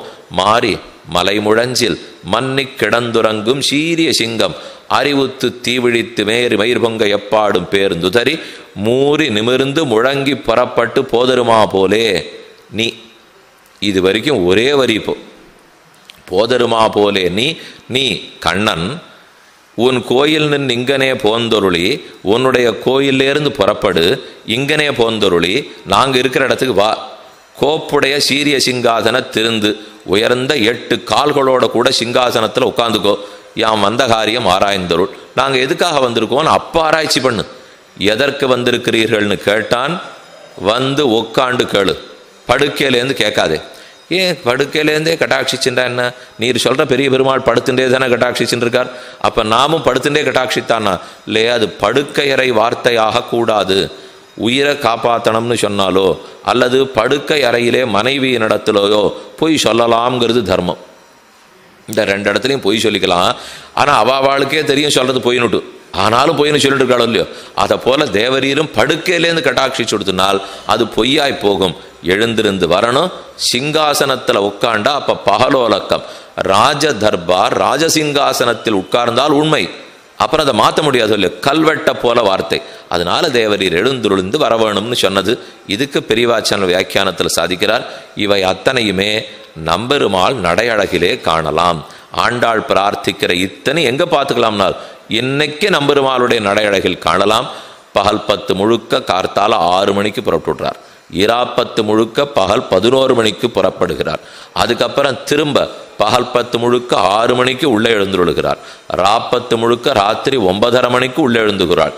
இது எல்லாத்துக்குள்ளேயும் 5 கதிகளை நாம் சேவித்து கொள்ளலாம்.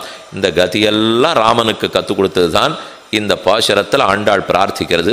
மாறி மலை முழஞ்சில், மலை முழஞ்சு மலைக்குகை, மலைக்குகை மழைக்காலத்து மழைக்குகை. மாறின மழை, மாறி பெய்தல், மும்மாறி பெய்தல்ங்கிற மொழி. மாறி மழை, மலை முழஞ்சு மலைக்குகை, மழைக்காலத்திலே ஒரு பெரிய அடர்ந்திருக்கிற மலைக்குகைக்குள்ளே மாறி மலமுழஞ்சில் மன்னி கிடந்துறங்கும்.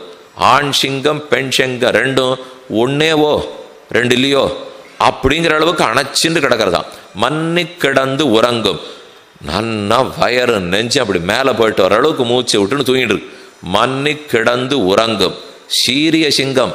ஆனால் என்ன ஒளி தேஜஸ் இருக்கிற சிங்கம் தெரியுமோ சாமி? கொரட்டை விட்டுட்டு தூங்குறதுங்கிறீர், ஏதோ ஒளி இருக்கிற சிங்கம்ங்கிறீரேன்னா சிங்கம் தூங்கினாலும் அதுதான் ராஜா.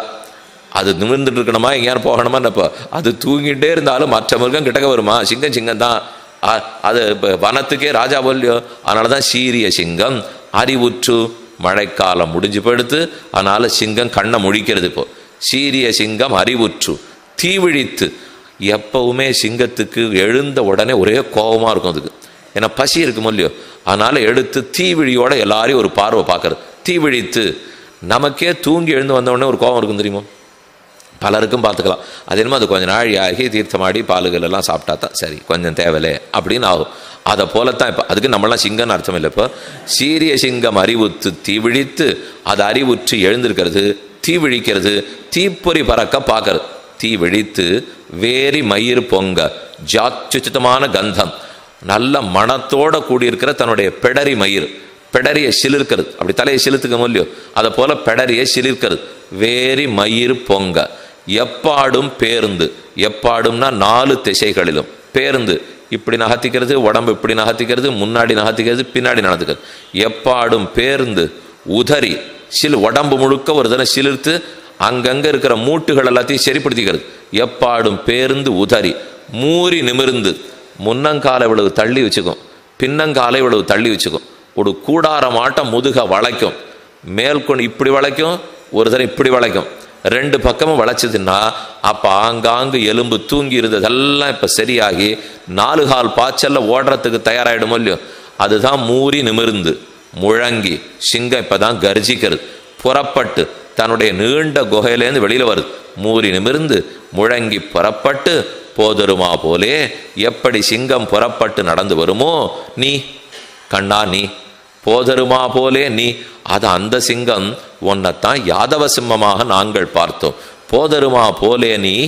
நீ கண்ணன் உடனே சொன்னார், சிங்கத்தை போல நான் கடுமையானவன்னு சொல்றேன்.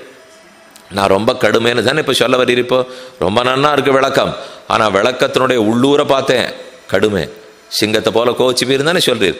சிங்கத்தை போல அடிப்பேன் உதைப்பேன்னு தானே சொல்றீர்னா, ஓஹோ, சிங்கத்தை போல இருக்கிற தேஜஸுக்கு, அந்த சாமர்த்தியம், எதிரிகளை அடக்கிற சக்திக்காக பாட்டு பாடினேன்.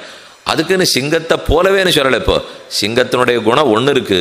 அடுத்தது பூவை பூவண்ணா, ஒரு புஷ்பத்தினுடைய மிருது, புஷ்பத்தினுடைய மென்மை அத்தனை உன்னிடத்தில் இருக்கே. சிங்கத்தினுடைய வீரம் தேஜஸும் உன்னிடத்தில் உண்டு. பூவில் இருக்கும் பரிமளம், பூவில் இருக்கக்கூடிய மென்மை ரெண்டும் உன்னிடத்தில் உண்டு. நடுவில் நீங்கிற சொல்லு வச்சிருக்காளோ இல்லையோ, அது தமிழ் இலக்கிய இலக்கணத்தின்படி உயர்ந்த சொல். ஏன்னால் பூவை பூவண்ணான்றதுக்கு முன்னாடி என்னன்னு முடிஞ்சிருக்கு? வேரி மயிர் பொங்க எப்பாடும் பேருந்தொதறி மூறி நிமிர்ந்து முழங்கி புறப்பட்டு போதருமா போலே. பூவை பூவண்ணானே பாடியிருக்கலாம். போதருமா போலேன்னு குறுக்க நீன்னு நடுவில் வைக்க வேண்டாம்.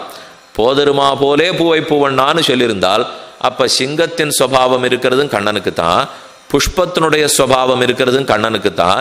ரெண்டுத்தினுடைய தன்மை இருக்கு. ஒன்றுத்தோட தன்மை வீரம், இன்னத்தோட தன்மை மென்மை. இந்த ரெண்டும் இருக்குன்னு சொல்லணும் இல்லையோ. ரெண்டு நேர் எதிரான குணங்களோ இல்லையோ. வீரம் கடுமை, மென்மை, இந்த ரெண்டும் பக்கத்து குணம் இல்லை. ரெண்டு நேர் எதிரான பண்புகள். அப்படி எதிராக இருக்கிறத ஏற்றச்சே நடுவில் யாரிடத்துல ஏற்றுக்கிறோமோ அவரை வைக்கணுமா. வச்சாதான் இந்த குணம் இருக்கிறவர் நீ, இப்படிப்பட்ட உன்னிடத்தில் இந்த குணமும் இருக்குன்னு சொல்லணும். அப்படி இல்லாமல் இந்த 2 குணத்தையும் நேர சேர்க்கிறோன்னு வச்சுங்க. அப்போ போதருமா போலே பூவை பூவண்ணானால் சிங்கமே பூன்னு சொல்றாப்புல இருக்கும். சிங்கத்தினிடத்துல பூவினுடைய குணம் கிடையாது, பூவினிடத்துல சிங்கத்தினுடைய குணம் இல்லை. ரெண்டும் சேர்ந்து யாரிடத்துல இருக்கு? கண்ணனிடத்துல இருக்கு. அப்படின்னால் இதை சொல்லிவிட்டு அதை சொல்றதுக்கு நடுவில் கண்ணனை நிறுத்தணுங்கிறதான் இலக்கியமா. அதனால தான் நடுவில் நீன்னு வைத்து இந்த சிங்கத்தின் குணமுடையவன் யாரோ அவனிடத்தில் புஷ்பத்தின் மேன்மையும் உள்ளது என்று பார்க்க வேண்டும். சிங்கத்தினுடைய சிங்கத்திடத்தே புஷ்பத்தினுடைய மேன்மை இல்லையோ இல்லையோ. அதனால பாட்டை நேர சேர்க்கல.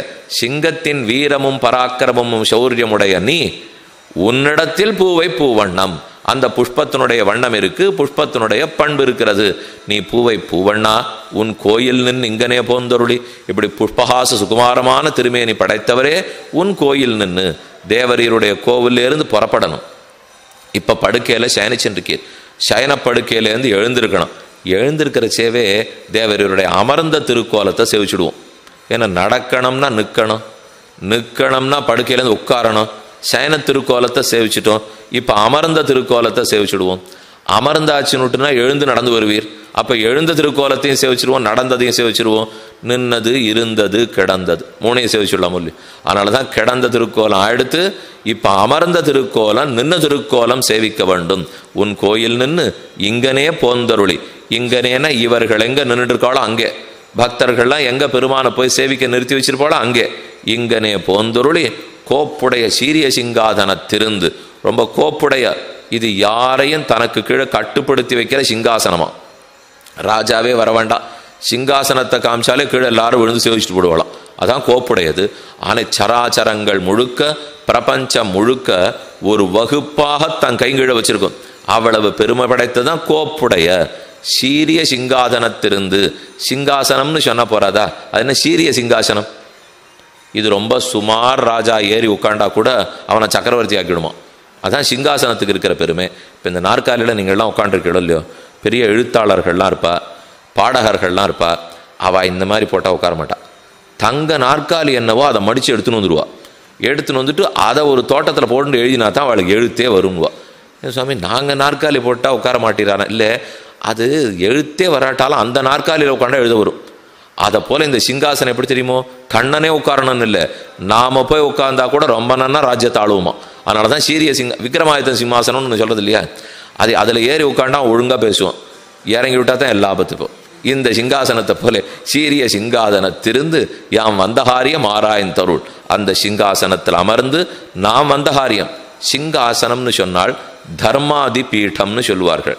8 கால்கள் அதுக்கு இருக்கும். தர்மம் அதர்மம் இது 2 கால்கள், ஞானம் அஜ்ஞானம் 2, ஐஸ்வர்யம் அனைஸ்வர்யம் 2, வைராக்கியம் அவைராக்கியம் 2, மொத்தம் 8 கால்கள். இதைத்தான் 8 கால்கள் உண்டான சிங்காசனம்னு சொல்கிறோம். ஞானம் அஜ்ஞானம், தர்மம் அதர்மம், ஐஸ்வர்யம் அனைஸ்வர்யம், ஐஸ்வர்யம் செல்வம் செல்வமின்மை வறுமை, ஐஸ்வர்யம் அனைஸ்வர்யம், கடைசியாக ஞானம் அஜ்ஞானம், தர்மாதர்மங்கள், ஐஸ்வர்ய அனைஸ்வர்யம், வைராக்கியம் அவைராக்கியம், மொத்தம் 8 கால்கள் இருக்கிற சிங்காசனம். கோப்புடைய சீரிய சிங்காதனத்திருந்து அந்த ஆசனத்தில் வந்து அமரணம். யாம் வந்தகாரியம் ஆராய்ந்தருள். நாங்கள் எதற்காக வந்திருக்கோம்னு தேவரீர் ஆராய்ச்சி பண்ண வேண்டும். எதற்குன்னு சொல்லலை, வந்த காரியத்தை ஆராய்ச்சி பண்ணணுங்கிறதோடு இங்கு நிறுத்தி விட்டாள். 23வது பாசுரம் நம்பெருமாள் நடையழகை குறிக்கக்கூடிய பாசுரம். ரொம்ப ஆச்சரியமான அர்த்தம், பதபதார்த்தம் பார்த்துட்டோம். இனிமே எத்தனையோ ஆழ்ந்த கருத்துகள் ரொம்ப அற்புதமாக பெரியவாச்சான் வியாக்கியானம் அனுகிரகிக்கிறார். விபீஷணனை கண்டு ராமன் கலங்கி, ஓ இவனுக்கு நாம் சமாதானப்படுத்தணும்னு பேசுறா போலே இந்த குழந்தைகளுக்கும் சமாதானப்படுத்தணும்னு கண்ணன் நினைத்தார். உடனே ஆண்டாள் பேசுகிறாள், மாறி மரமுரஞ்சில் தங்களுக்கு என்ன ஒண்ணுன்னு பிரார்த்திச்சுட்டா. அவர் சொன்னாரோ இல்லையா, வச்சசா சாந்த யுத்தைனம், வாக்கால நன்க அவனுக்கு பரிஷ்காரம் பண்ணார், அதில் அவனை சமாதானப்படுத்தினார். அப்போ விபீஷணன் ஒன்று கேட்டான். இவர் வாக்கால சமாதானப்படுத்தின உடனே விபீஷன் கேட்டான், இளையவர் கவித்த மௌலி என்னையும் கவித்தி, நான் வேற எதையும் பிரார்த்தித்து வரலராமா, சித்திரகூடத்துக்கு பரதன் வந்திருக்கிறச்சே உன்னுடைய திருவடி எடுத்து அவன் தலையில வச்சு அருள் புரிஞ்சியாமே, அதை பிரார்த்தித்து தான் அடிய வந்திருக்கேன். நான் நாட்டை கேட்டும் வரல, உயிரை கேட்டும் வரல, ஆபத்துக்கு பயந்து வந்துடல. இளையவர் கவித்த மௌலி, இளையவன்னா பரதன், அந்த பரதன் தன் தலையை குனிஞ்சிட்டு இருந்தார். உன் பாதுகையோட எடுத்து அவன் தலையில வச்சிருக்கே, பாதுகையை கொடுத்து வேற அனுப்பிச்சே, அடியனுக்கும் அந்த பிரார்த்தனை தான். ராமன் பார்த்தார், போட்டுண்டு வந்தது ஒன்று தான் விபீஷணா, அதையும் அவர் எடுத்துட்டு போயிட்டார். மேற்கொண்டு இல்லை இருக்காத போறதே திருவடி இருக்கோ இல்லையோ, அந்த திருவடி எடுத்து தேவரீர் தலையில் வைக்கலாமே. அடியனுடைய தலையால் சூட்டி கொள்ள வேண்டும். எம்மா வீட்டு திறமும் செப்பம் நின் செம்மா பாதபர்ப்பு தலைசேர் தொல்லை கைமா துன்பம் கடிந்த பிரானே. அம்மா அடியேன் வேண்டுவதீதே. திருவாய்மொழியில் 2ஆம் பத்து 9ஆம் திருவாய்மொழி முதல் பாசுரம். எம் மாவீட்டு திறமும் செப்பம். ஆழ்வார் பிரார்த்திக்கிறார், பெருமாள் ஒன்னொன்னா கொடுக்க போறார். ஐஸ்வர்யம் கேட்டு வந்தீரா, வாங்கிக்கும். ஆழ்வார் மறுக்கிறார், நான் அதை கேட்பேனா? ஐஸ்வர்யத்தை பிரார்த்திக்கலை. கைவல்லத்தை கேட்டு வந்தீரா, வாங்கி கொள்ளும், வேண்டான்னுட்டார். என்னை கேட்டு வந்தீரா, வேண்டான்னுட்டார். மூணுமே வேண்டான்னா என்னதான் வேணும்? உம் திருவடியை நாம் தலையால் தரிக்க வேண்டும். நின் செம் மா பாத பற்பு. செம் சிவந்த, மா பெரிய அழகிய திருவடி தாமர்களை தலையில வை. தலை சேர்த்து ஒல்லை. இதே போலத்தான் பெரியாழ்வார் பாசுரம். பருப்பதத்து கயல் பொதித்த பாண்டியர் குலபதி போல் திருப்பொலிந்த சேவடி என் சென்னையில் மேல் பொதித்தாய் என்றோ பாண்டிய மன்னவன் ஹிமாச்சலத்துக்கு போனான். அங்கு போய் மீனக்கொடியை நாட்டி வந்தான். பருப்பதத்து கயல் பொதித்த, பருப்பதம் மலை, கயல் பொறித்த இவனுடைய கொடி பாண்டியர்களுடைய மீனக்கொடி. மீனக்கொடியை கொண்டு போய் நாட்டிட்டு வந்தான் பாண்டியர் குலபதி போல். அதை போலே திருப்பொலிந்த சேவடி, உன் திருவடியில ஸ்ரீ மகாலட்சுமி பிரகாசிக்கிறாளே, அந்த திருவடியே என் சென்னியில் மேல் பொதித்தாய். என்னுடைய தலைக்கு அணியாக தேவரீர் சிரோபூஷணமாக இடணும். ரொம்ப ஆச்சரியமா வியாக்கியானத்தில் கேட்டுண்டார். திருவடி எடுத்து என் தலைக்கு வைக்கணும்னு சொல்றதுக்கு இது எதுக்கு பாண்டியன் எங்கேயோ வடக்க போய் மீனக்கொடி நாட்டினது? ரெண்டுத்துக்கு சம்பந்தமே காணுமே சுவாமி. பாண்டிய மன்னவன் வடக்க போனா ஜெயிச்சா மீன் கொடியை நட்டுட்டு வந்ததுக்கும் நம்ம தலையில பெருமாள் திருவடியை வைக்கிறதுக்கு என்ன சம்பந்தம்? சம்பந்தம் இருக்குன்னார். ஒன்றே, ஹிமாச்சலம் பாண்டிய மன்னவனை பார்த்து என் தலையில கொடி நட்டுடுன்னு கேட்டுக்கல. அதை போல நானும் திருவிக்கிரமனிடத்துல உன் திருவடி என் தலையில வைன்னு கேட்டுக்கல. இவன் போய் கொடியை நட்டுட்டு வந்த உடனே ஹிமாச்சலம் நட்டதற்கு நன்றின்னு சொல்லவே இல்லை. அதை போல நானும் திருவிக்கிரமன் என் தலையில திருவடியை வச்ச உடனே வச்சதற்கு நன்றின்னு சொல்லவே இல்லை. சரியா போய் சொல்லு. இதனாலதான் அதுக்கு எனக்கு சமனுட்டார் ஆழ்வார். நான் பிரார்த்திக்காமல் இருக்கிறச்சே நடந்தது. பாண்டியனிடத்துல ஹிமாச்சலம் பிரார்த்திக்கல, ஆனா நட்டார். நானும் பெருமானிடத்துல பிரார்த்திக்கல, ஆனா திருவடி எடுத்து என் தலையில வைத்தார். அதே போலத்தான் இங்கேயும் தேவரீர் திருவடியை தலையில வைக்கணும்னு விபீஷணனுடைய பிரார்த்தனை. அந்த திருவடி கொண்டு நடந்து காட்ட வேண்டும் என்று ஆண்டாளுடைய பிரார்த்தனை. மாறி மலை முழஞ்சில் 4 மாசம் மழைக்காலம். சுக்ரீவனால் தேடப்போக முடியாது. அதற்காக மால்யவான்கிற மலை, அந்த மலையில ராமன் காத்திருந்தார். பிரசரவணகிரின்னு சொல்றோம். மால்யவான் அந்த மலைக்கு பேர். கிஷ்கிந்தால இருக்கு. கர்நாடகத்தில் ஹாஸ்பெட்டுக்கு பக்கத்திலே கிஷ்கிந்தாங்கிற ஊர். அங்க ஒரு பக்கம் துங்கபத்ரா நதிக்கு இந்த பக்கம் ஒரு இடம், துங்கபத்ரா நதிக்கு அந்த புறத்துல ஊர். கிஷ்கிந்தா ஊர் இருக்கிறது ஒரு பக்கம், மற்ற எல்லா அழகும் இருக்கிறது இந்த பக்கம். அந்த இடத்துல தான் மால்யவான்கிற மலை. அதோ மதங்க முனிவருடைய மலை, இதோ சபரியினுடைய ஆசிரமம், அது ரிஷமுக பர்வதம், இது மால்யவான். இப்படி 4-5 மலைகள் அங்கே இருக்கு, சின்ன சின்ன குன்றுகள். அந்த மால்யவான் மலைக்கு மேலே தான் ரகுநாதன் பெருமாளுக்கு ஆச்சரியமான ஒரு கோவில் இருக்கு. ரகுநாத் மந்திர், ரகுநாத் மந்திர்ங்கிற அந்த பெருமாளிடத்தே அங்கே எப்படி திரும்ப அந்த பெருமாள் எழுந்துள்ள இருக்கார்? ராமன் இருக்கார், சீதை இல்லை. ஹனுமான் மோதிரத்தை கொண்டு போய் சீதையின் இடத்துல கொடுத்துட்டு சூடாமணியை பெற்றுக்கொண்டு இங்க திரும்ப வந்து சூடாமணியை ராமன் கிட்ட கொடுக்கறாப்புல தான் அந்த கோவிலே. கோவிலில் பெருமாள் ஹனுமார் தான் இருக்கா. ஹனுமார் கொண்டு வந்து ராமனிடத்துல சூடாமணியை கொடுக்கிறார். ஒரு பாறைக்கு மேலே ராமன் எழுந்துள்ள இருந்து சூடாமணியை பெற்றுக்கொள்ளுகிறார். ஆச்சரியமான சன்னிவேசம். அந்த இடத்துல மால்யவான்ல 4 மாசம் காத்துன்னு இருந்தார். மழை கொட்டுறது, வெளியில போக முடியாது. அந்த சமயத்துல ராமன் தனித்திருந்தாரோ இல்லையோ, அதே தான் இப்ப ஆண்டாளுக்கு ஞாபகம். மாறி மலை முழஞ்சில் மன்னி கிடந்துறங்கும் சீரிய சிங்கம். அந்த பெரும் மழைக்காலத்தே மலை குகைக்குள்ளே சீரிய சிங்கமான ராகவசிம்ஹம் அவர் மறைஞ்சு கிடந்தாரோ இல்லையோ. சீரிய சிங்கம் அறிவுத்து அந்த சிங்கத்துக்கு இப்ப காலம் உணர்த்துறது. மழைக்காலம் முடிஞ்சு படுத்து தேட போலாமா? அறிவுத்து தீ விழித்து மழைக்காலம் முடிஞ்ச உடனே சுக்ரீவன் வரலேன்னு கோபம் வருது. அந்த கோபத்தினால தீ விழிக்கிறது. வேறு மயிர் பொங்க எப்பாடும் பேருந்து சரி என்று அன்னைக்கு மால்யவான நடந்தது எல்லாத்தையும் சொல்றார். ஆனா ஒரே வித்தியாசம் என்ன தெரியுமா? ஆச்சரியமான அர்த்தம். அங்க ராமனுக்கும் பேடை இல்லை, சீதை கூட இல்லை, தனித்து தூங்கின்றார். இன்று எங்களுக்கும் நீ கிடைக்கவில்லை. இங்க பெண்களான நாங்கள் தனித்து விடப்பட்டிருக்கோம், அங்க ஆணான ராமன் தனித்து விடப்பட்டான். இதுதான் 2 பேருக்கும் சாமியம். இப்போ மன்னி கிடந்துறங்கும் சீரிய சிங்கம் அறிவுத்து தீவிழித்து அண்ணா தூங்கிட்டு இருக்கு. ஒண்ணுக்கு ஒண்ணு கட்டி அணைச்சின்னு படுத்துட்டு இருக்கு. அந்த மழைக்காலம் எப்படிப்பட்டதான்? பிரிந்தவர்கள் கூடுங்காலம், கூடினார் போக ரசம் அனுபவிக்குங்காலம். நாயக்கன் நாயக்கி பிரிஞ்சிருந்தால் அவ ரெண்டு பேரும் கூடுற காலமா, கூடிட்டாள்னால் இருவரும் போக ரசத்தை அனுபவிக்கிற காலமா. அந்த காலமா இருக்கிறச்சே கண்ணனே நானும் நீங்களும் பிரிந்திருக்கிறோமே. மார்கழி மாசம் அப்படித்தானே, பிரிந்தார் கூடுங்காலம், கூடினால் போக ரசத்தை அனுபவிக்கும் காலம். ஆனால் அதில் போய் நாம் அனுபவிக்காக சிரமப்பட்டு இருக்கோம். மன்னி கிடந்துறங்கும், நன்னா தூங்கிறது. வெளியில் ஆள் அரவம் கேட்கறத பற்றி அது கவலை இல்லை. அப்படி கூட தூங்குமானால் யாரும் தொந்தரவு பண்ண முடியாது. சிங்கம் தூங்கிட்டு இருக்குன்னா 6 கிட்டக்க வருவாளா? அதனால் குகை பக்கமே ஒரு பிராணியும் வராது. இப்போ மற்ற பிராணிகளாக இருந்தால் தூக்கத்தில் கூட அப்படியே சுறுசுறுன்னு பார்த்துட்டே இருக்கணும். ஆனால் சிங்கம் அதை பார்த்து கவலையே படாதான், தன்னிச்சே, யாரும் தொந்தரவு பண்ணுறதுக்கு ஆள் இல்லை. அதே போல் பகவான் பிரளய காலத்தில் தூங்குறார் இல்லையோ, தொந்தரவுக்கே ஆள் இல்லையே. ராட்சசன் வருவனா, அசுரன் வருவனா, துரியோதனன் வருவனா, ஆர் வருவா? ஒன்றுமே இல்லையே. அப்போ மழைக்காலம்ங்கிறத பிரளய காலம்னு வச்சுடுங்க. இப்போ வேறு மாதிரி அர்த்தம் பார்ப்போம். மழைக்காலம்னா பிரளய காலம். பிரளய காலத்தில் அப்படியே க்ஷீரார்ண சாரியாய் பகவான் சேனிச்சுட்டு இருக்கார். இல்லை மூல ஆதி பிராகிருத பிரளயமாக இருந்ததுனால் ஏதும் இல்லை. ஒன்னும் தேவும் உலகும் உயிரும் மற்றும் யாதுமில்லாவன்னு நான்முகன் தன்னொடு தேவரலகோடு ஈடுபடைத்தான் குன்னம் போல் மணிமாடனேடு திருக்குறுகூர் அதனுள் நின்ன வாதிப்பிரான் நிற்க மற்ற தெய்வம் நாடுதிரேன்னு பாசம். ஒன்னும் தேவும் உலகும் உயிரும் யாதுமில்லாவன்னு, லோகத்தில் ஒன்றுமே இல்லை. பிருத்திவி, அப்பு, தேஜஸ், வாயு, ஆகாசம் கூட இல்லை.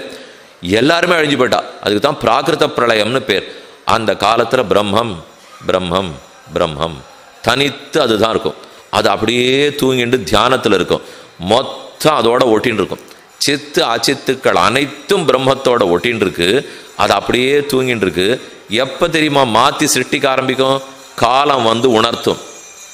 ஆயிடுத்து ஏற்கனவே சிருஷ்டி காலம் எவ்வளவு நடந்ததோ அத்தனை காலம் பிரளயம் ஆயிடுத்து. இப்போ பிரளயம் எவ்வளவு நேரம் தெரியுமோ? சிருஷ்டி எத்தனை நேரமோ பிரளயம் அத்தனை நேரம். இப்படி ஒரு கணக்கு வச்சுங்க. சிருஷ்டிங்கிறது எத்தனை நேரம்? பிரம்மாவனுடைய ஆயுட்காலம். பிரம்மாவுக்கு ஆயுள் முடிஞ்சு போச்சுன்னா சிருஷ்டி முடிஞ்சு போச்சு. அது எத்தனை நாள் இருக்கும் சுவாமி? 100 வருஷம். நமக்கு 100 வருஷம், அவருக்கு 100 வருஷம். பரவாயில்ல, அப்படி ஒன்று எங்கள் 100 வருஷத்துக்குள்ளே அழிஞ்சு படுறதா தெரியலன்னா கொஞ்சம் காலத்தில் வேறுபாடு. நம்முடைய 1 வருஷங்கிறது தேவர்களுக்கு 1 நாள், நமக்கு 1 வருஷம் போச்சுன்னா அவளுக்கு 1 நாள். அதை போல் அவளுக்கு 360 நாள் சேர்ந்ததுன்னா 1 வருஷம். அதை போல் அவளுக்கு 100 வயசு ஆயுசு. இதில் தேவர்கள் கணக்காலே 12,000 வருஷம். அப்படின்னா அது அப்படியே 360 பெருக்கிங்கோ. நம்ம கணக்குக்கு 43,20,000 வருஷம். 43,20,000 வருஷம் போனால் ஒரு சதுர்யுகம் போச்சுன்னு அர்த்தம். ஒரு சதுர்யுகம் கிருத்த, திரேதா, துவாபர, கலி. இந்த சதுர்யுகத்தை போல 1000 சதுர்யுகங்கள் கழிஞ்சுதுன்னு வச்சுங்க. அப்போ 43,20,000 1000ஆலே பெருக்கிக் கொள்ள வேண்டும். பெருக்கினால் எத்தனை ஆண்டுகளோ அது பிரம்மாவுக்கு ஒரு பகல், அவருக்கு அது ஒரு பகல் பொழுது. அதை போல சமமான இரவு பொழுது. இந்த ரெண்டு சேர்ந்தால் அப்போ 43,20,000 பெருக்கல் 1000 பெருக்கல் 2 என்று சொன்னால் பிரம்மாவுக்கு ஒரு நாள் கழியும். அதை போல் அவருக்கு 360 நாள், 1 வருஷம் ஆச்சு. அதை போல் அவருக்கு 100 வருஷம் ஆயுள். அதுதான் ஆயுள். அந்த ஆயுள் முடிஞ்சு போச்சுன்னா பிரளயம் வந்துடும். அப்போ இத்தனை நாள் சிருஷ்டி இருந்தது இல்லையோ, இந்த சிருஷ்டி காலம் எவ்வளவோ பிரம்மாவுக்கு 100 வயசு. அந்த 100 வயசு அளவுக்கு மறுபடியும் பிரளயம். ஏன் அத்தனை நாள்? கொஞ்ச நாள் கழித்து மாற்றிடக்கூடாதனால் ஒரு நிலம் சரியா இல்லை, சாகுபடி ஒழுங்கா இல்லை, ஏதோ உப்பு போட்டு கொடுத்து பூச்சி போட்டு கொடுத்துன்னு வச்சுக்கோங்களேன், அதை அப்படியே விடணும். ஒரு போகம் விளைக்கலே பார்க்கக்கூடாது. பார்க்காம வெறுமை விட்டாதான் நிலத்துக்கு இருக்கிற அந்த சத்து மறுபடியும் வரும். அப்போ நிலத்தை எத்தனை நாள் விடணும்? எவ்வளவு நாள் சாகுபடி பண்ணியிருக்கோமோ அத்தனை நாள் நிலத்தை விடணும். விட்டுருந்தா தான் அந்த நிலம் சரியாகும். இப்போ பெருமாள் யோசிக்கிறார், ரொம்ப கர்மங்கள் பாப கர்மம்னு இந்த சிருஷ்டி பிரம்மாவனுடைய 100 வயசு வரைக்கும் ஒரு ஜீவனும் பட்டுட்டான். மொத்த கர்மத்திலேருந்து இவன் அப்படியே மறக்கடிக்கணும். இவனுக்கு எந்த ஞாபகம் இருக்கக்கூடாது. அப்படியே 100 வருஷம் போடு இன்னும் பிரளயத்தில் போட்டு வச்சுட்டார். இப்போ பெருமானுடைய எதிர்பார்ப்பு மறுபடியும் நம்ம ஆரம்பிக்கச்சே பழைய கர்மங்கள் அத்தனையும் போடுத்து ஒன்றுமே ஞாபகம் இல்லை, புத்தம் புதுசா ரொம்ப நல்லவர்களா எல்லாரும் வசிஷ்டரா எல்லாரும் நம்மாழ்வாரா இருக்க போகிறோம் என்ன நினச்சின்றார். ஆனால் அது அவருக்கும் தெரிய நடக்காதுன்னுட்டு நமக்கும் தெரிய நடக்காதுன்னுட்டு நாம் மறுபடியும் சிருஷ்டிக்கப்பட்டோமோ இல்லையோ, சரியா எந்தெந்த கர்மத்தை முன்னாடி வரைக்கும் எங்கெங்கே பண்ணி வச்சுருக்கோமோ ஒரு இம்மி பெசகாமல் துல்லியமாக மொத்தத்தையும் எல்லாத்தையும் எடுத்துன்னு ஆரம்பித்தோம். போன கர்மா என்ன முடிஞ்சிருந்ததோ அதில் ஒன்றுமே விடாமல் மொத்தம் தொடங்கித்துன்னா அவர் தானே ஜாகிரதைப்படுத்தி வச்சார். நம்மளை கேட்டால் என்ன தெரியுமா சொல்லுவோம், சாமி நாங்கள் கூட பிரளயம் வந்தால் கர்மமும் போயிடும் தான் நினச்சோம், இவர் தானே இல்லைன்னு சொல்லி வச்சார். நம்ம கடைசி பட்சம் என்ன தான் தள்ளிட்டு போனாலும் பிரளயம் வந்தால் கர்மம் போயிடணும் இல்லையா. அப்போ நான் தப்பிச்சேன் சுவாமின்னு சொல்லிக்கலாமன்னால் எந்த பிரளயத்திலும் போகாது. பிரளயம் வந்தாலும் ஜீவாத்மாவுடைய கர்மம் அப்படியே இருக்கும். இது வரைக்கும் எத்தனையோ பிரளயங்கள் வந்துருத்தே, அத்தனை பிரளயத்தையும் தாண்டி நம்ம எத்தனையோ தரம் மரணம் அடைஞ்சிருக்கோம், ஜனனம் அடைஞ்சிருக்கோம். பல முறை பிரம்மாவுக்கு பகல் முடிஞ்சு 3 லோகம் அழிஞ்சிருக்கு, பல முறை பிரம்மாவே அழிஞ்சு மறுபடியும் பிரளயமாகி சிருஷ்டியாயிருக்கு. இத்தனை ஆனாலும் சௌக்கியமாக ஒரே ஒரு நயா பைசா மிச்சம் இல்லாமல் நம் கர்மங்கள் அத்தனையும் ஒழுங்காக பாதுகாத்துண்டு நம்ம இல்லை அவர் அதை பாதுகாத்துன்னு சரியாக தண்டனை அனுபவிக்கிறானான்னு பார்த்துன்னு வர்றாரோ இல்லையோ. இதுதான் பிரளயத்துக்கும் சிருஷ்டிக்கும் வேறுபாடு. இப்போ பிரளயம் முடிய போகிறது, காலம் உணர்த்துகிறது. அதை போல பெருமானுக்கு இப்போ உணர்த்தணுமே, யாரோ ஒருத்தர் உணர்த்தி தூங்கிட்டு இருக்கிற பெருமாளை எழுப்பணும். மாரிமலை முழஞ்சில் மன்னி கிடந்துறங்கும் சீரிய சிங்கம் அறிவுற்று. இந்த சிங்கம் எப்போ அறிவுறும்? பிரளயம் முடிஞ்சு சிருஷ்டி ஆரம்பிக்கணும்னா காலம் உணர்த்தும். ஆனால் பெருமானுக்கு ஆர்த்தர்கள் பக்தர்களுடைய நாதம் உணர்த்தும். பெருமாள் எழுந்திருக்கணும், கண்ணன் எழுந்திருக்கணும், ராமன் எழுந்திருக்கணும்னா பக்தர்கள் போய் திருப்பள்ளி எழுச்சி பாடி எங்களுக்கு எப்போ தவிக்கிறமேன்னு சொல்லிட்டு எழுந்துட போறார். இவருக்கு ஒன்றும் காலம் உணர்த்தணுங்கிற அவசியம் கிடையாது. திருப்பள்ளி எழுச்சியும் திருப்பாவையும் பக்தர்களும் உணர்த்த எழுந்திருக்கிறான். மேலே பார்ப்போம். மன்னி கிடந்துறங்கும், அவ்வளோ தூரம் ஒன்றுக்கு ஒன்று பொருந்தி நப்பின்ன கொங்க மேல் வைத்து கிடந்த மலர் மார்பா என்கிற அளவுக்கு மன்னி கிடந்து உறங்கும். பெருமாளும் தூங்குவர் போல் இருக்கு, நம்மளும் தூங்குகிறோம், அவரும் தூங்குகிறாரினால் நாம் தமோ குணத்தால் தூங்குகிறோம், அவன் யோக நித்திரையாக தூங்குகிறான். வேறுபாடு உள்ளது. நமக்கு தமஸ் அழுத்தம் கொஞ்சம் நாழியாச்சு 8, 8:30 ராத்திரி 9, 9:30 என்ன சேவை அழுத்துறதுங்கிற மொழி கண் அழுத்துறது சுவாமி. இல்லை நாள் முழுக்க ஒரே உற்சவமாக இருந்தது, பங்குனி உத்திரம் உற்சவத்துக்காக போயிருந்தோமா, அதுவும் வைகுந்த ஏகாசிக்கு போகிறச்சே 2:45 வந்து உட்காரணுன்றா. பெருமாளானா 4, 4:15 தான் எழுந்துள்ளினார். 4 மணிக்கு வந்தால் போருன்னு சொல்ல மாட்டாளோ, 2:45 வர சொல்லிட்டா. அப்புறம் வெளியில் விடலை, அவர் வைகுந்த வாசலுக்கு போய் வெளியில் போயிட்டு நாங்கள் உள்ளே போய் முத்தங்கி சேவிச்சுட்டு வெளியில் வரச்சே மணி 6 போரும் ஆயிடுத்து. இப்போ தான் வந்து படுத்துட்டோம். சாமி நடுவில் என்னாச்சு? இல்லை அங்கேயும் தூங்கிடணும், எங்கே உட்காண்டிருந்தோமோ அங்கேயும் தூக்கத்தில் தான் இருந்தோம். அதுக்கு தான் அங்கே நிறையா வாத்தியெல்லாம் வாசிச்சா. நாங்களே நினச்சோம் எதுக்கு திடீர்னு பெருமாள் எழுறாருன்னு உடனே பெரிய வாத்தியெல்லாம் கொட்டினாலேன்னுட்டு எழுப்ப வேண்டாமா எல்லாரையும்? அவரவர்கள் எழுந்தினாத்தானே பெருமாள் எழுந்துடுவார். அப்போ தமஸ் தமோ குணத்துக்கு ஆட்பட்டு தூங்கிப்பட்டோம். அப்போ நாம தூங்குறது தமோ குணத்தால், பெருமான் தூங்குவது அவருக்கு தமோ குணத்தால் தூங்கலை. நம்ம விட்டு பிரியாதிருக்கும் பக்தர்கள் வரட்டும், நம்ம விட்டு பிரிஞ்சா தாங்காத இருக்காளே அவர்கள் வர்ற வரைக்கும் அவர்களை எப்படி ரட்சிக்கலான்னு நினைச்சுட்டு தூங்கிட்டு இருப்போம். என்று தமசாலே தூங்காமல் யோக நித்ரையாக உறங்குவான் போல் யோகு செய்த பெருமான் இல்லையோ அப்படி உறங்கி கொண்டிருக்கிறார். இது எப்போ உறக்கம்? பிரளய காலத்து உறக்கம்னு வச்சுங்க. ஏன்னா பிரளயத்தில் பெருமான் எத்தையும் சிருஷ்டிக்கிறதுலே தூங்கிட்டு இருக்கார். தூங்குறாருன்னு தூக்கம் இல்லை, எப்படி அடுத்து சிருஷ்டிக்கலாம்ங்கிற சிந்தனை. ஆகவே மன்னி கிடந்து உறங்கும் உறங்கும் சீரிய சிங்கம் அறிவுத்து தீவிழித்து நம்ம பிரியாதவர்கள் வரட்டும், அது வரைக்கும் தூங்கிட்டு இருப்போம் என்கிற சிங்கம். வெறும் சிங்கம் இல்லை, சீரிய சிங்கம். ஏன் சீரிய சிங்கம்னு சொல்கிறாருனால் இது கண்ணன்கிற சிங்கம், நரசிங்கம் இல்லை, இது சீரிய சிங்கம். சிங்கத்துக்கும் சீரிய சிங்கத்துக்கும் வாசி என்ன? அது கலந்து கட்டியான சிங்கம். கழுத்துக்கு மேலே ஒன்று, கழுத்துக்கு கீழே ஒன்று. அப்போ சிங்கம் கலந்து கட்டி சிங்கமா. இது கலந்து கட்டி சிங்கம் இல்லையா, சீரிய சிங்கமா. சீரிய சிங்கம்னா ஒரே யதுகுலோத்பவன், ஒரே கண்ணனும் இல்லையோ. கழுத்துக்கு மேலேயும் கண்ணன் தான் மனுஷன்தான், கழுத்து கீழையும் கண்ணன் தான் மனுஷன்தான். அதனால சீரிய சிங்கம் அறிவுத்து தீவிடித்து. சிங்கத்துக்கு சீர்மை மன்னி கிடந்துறங்கும் சீரிய சிங்கம். தூங்கிண்டே இருக்கிறச்சே போய் சீரிய சிங்கம்னு சொல்லலாமா? தூங்கிட்டு இருந்தாலே சுமார். இப்போ பெருமாளை சேன திருக்கோலத்தில் எல்லா ஊர்லேயும் போய் சேவிக்கிறோம். அன்பில், திருவெக்கா, ஸ்ரீரங்கம், திருவிந்தளூர், பல இடத்துல இப்போ சேன திருக்கோலத்தில் இருக்கார். ரொம்ப ஆச்சரியமாக இருக்குது. கிடந்தவார் கிடந்தாய் எத்தனை காலம் கிடத்திங்கிறார். அரவின் அணமிச மேய மாயனார்னு திருப்பாணாழ்வார் பாசுரம். அந்த கிடந்த அழகே அவ்வளவு நன்னா இருக்குது. அதை போல் பெருமாளும் கிடக்கிறார். வாஸ்தவம் நம்மளை கிடக்கிறச்சே பார்க்கலாமோ? ஒரு மனுஷன் படுத்துட்டு இருக்கார், படுத்துட்டு இருக்கச்சே பார்க்கலாமான்னால் சாமி அவர் முழிச்சுட்டு இருக்கச்சே பார்க்க முடியல, அதுக்கப்புறம் அவர் படுத்துட்டு இருக்கிறச்சே போய் பார்க்கறதுக்கு? இப்போ படுத்துட்டு இருக்கிறச்சே பார்த்தால் ஒருவேளை அந்திம தசை வந்துடுத்தோ அப்படின்னு தான் தோணுமா. அவனை பார்த்தாலே இவர் ஒன்றும் இருக்காரா என்னன்னு தெரிஞ்சுப்போம் சுவாமி. அவர் அடிச்சு போட்டாமல் இருக்கிறத பார்த்தா அப்படி தான் இருக்கு. இப்போ கை ஒரு பக்கம், கால் ஒரு பக்கம், ஆடை ஒரு பக்கம் என்று எப்படியோ கிடக்கிறமோ இல்லையோ. நாம் ஆறு தூங்கரிச்சை மட்டும் பார்க்க போகவே கூடாது. ஆனால் பெருமான சயன திருக்கோலத்தில் தான் சேவிக்க போகணுங்கிறார். அதுதான் அழகு அவருக்கு. இப்போ சீரிய சிங்கம் அறிவுத்து, தூங்கிட்டு இருக்கிறச்சேவே சிங்கம். இதுக்கு நேர ராமாயணத்திலேருந்து உதாகரிக்கிறார். சமயா போதித்த ஸ்ரீமான் சுகசுப்த பரந்தபா. ராமன் சீதையின் மடியில் தலை வைத்து உறங்கி இருக்கிறான். சித்திரகூடம் மந்தாகினி நதி கரை. கொஞ்ச நேரம் சீத்தை மடியை வச்சுட்டு இருக்கா, ராமன் படுத்து தூங்குறான். இன்னும் கொஞ்சம் நேரம் ராமனுடைய மடியில் சீத்தை தலையை வச்சுன்னு தூங்குறான். இப்படி ஒருத்தருக்கு தூங்கிட்டு இருக்கா. காக்க யசுரன் வந்தான், பிராட்டி திருமார்பில் அலகால் கொத்தினான், ரத்தம் துளித்தது, எழுப்பியாகன சீதைக்கு. அப்ப ஸ்லோகம் ச அந்த ராமன் மயா போதிதா என்னால் எழுப்பப்பட்டான். சமயா போதிதா அந்த ராமன் எப்படிப்பட்டவர் தெரியுமோ? ஸ்ரீமான்.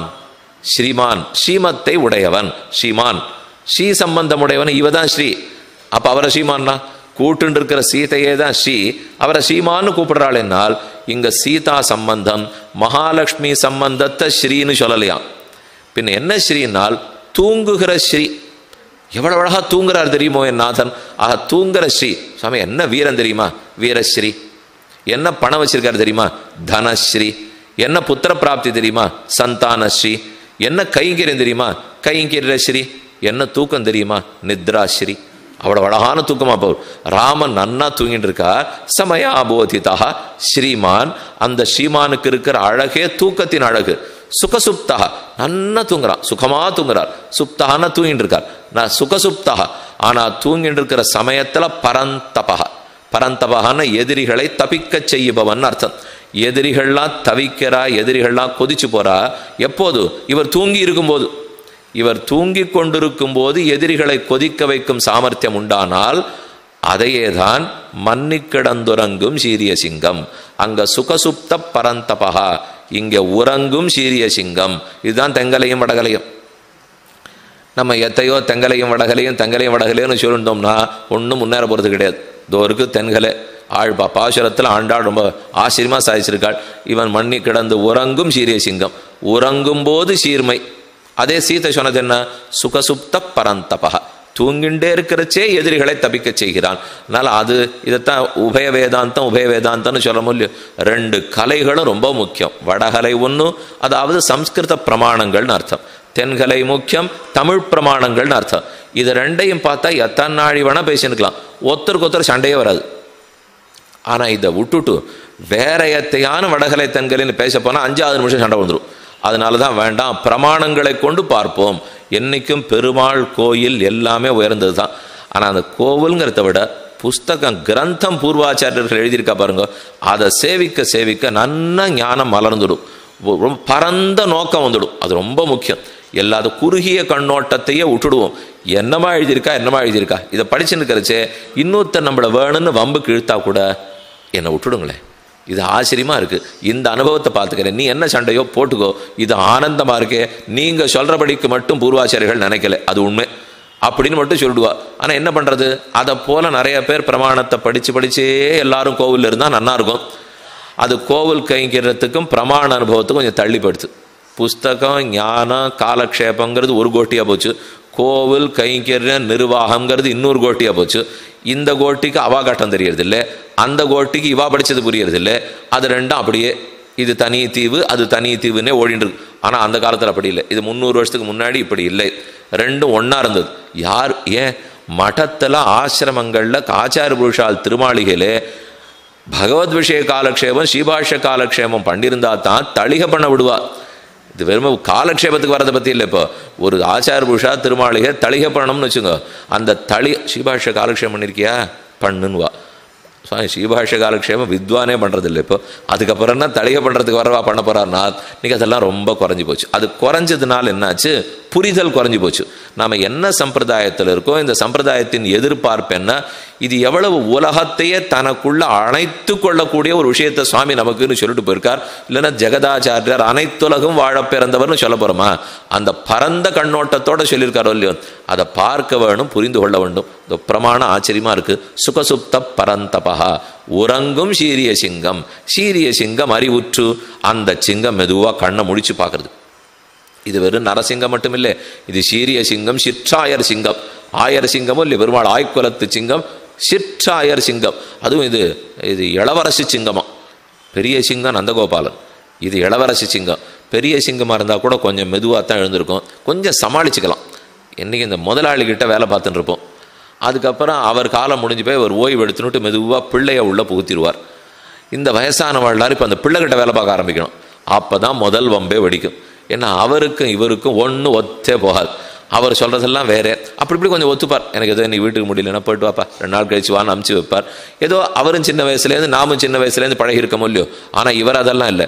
யார் நன்கு வேலை பார்க்கிறார்களோ இருக்கலாம், பழைய பஞ்சாங்கம் படிப்பவர்கள் போகலாம் அப்படின்னு உடனே பிள்ள ஆரம்பிக்கிறானோ இல்லையோ. அதனால தான் ராஜா கிட்ட சமாளிச்சுக்கலாம் சுவாமி, இளவரசன்கிட்ட சமாளிக்க முடியாது. இந்த சிங்கம் எப்படி, சிற்றாயர் சிங்கம், இது இளஞ்சிங்கம்.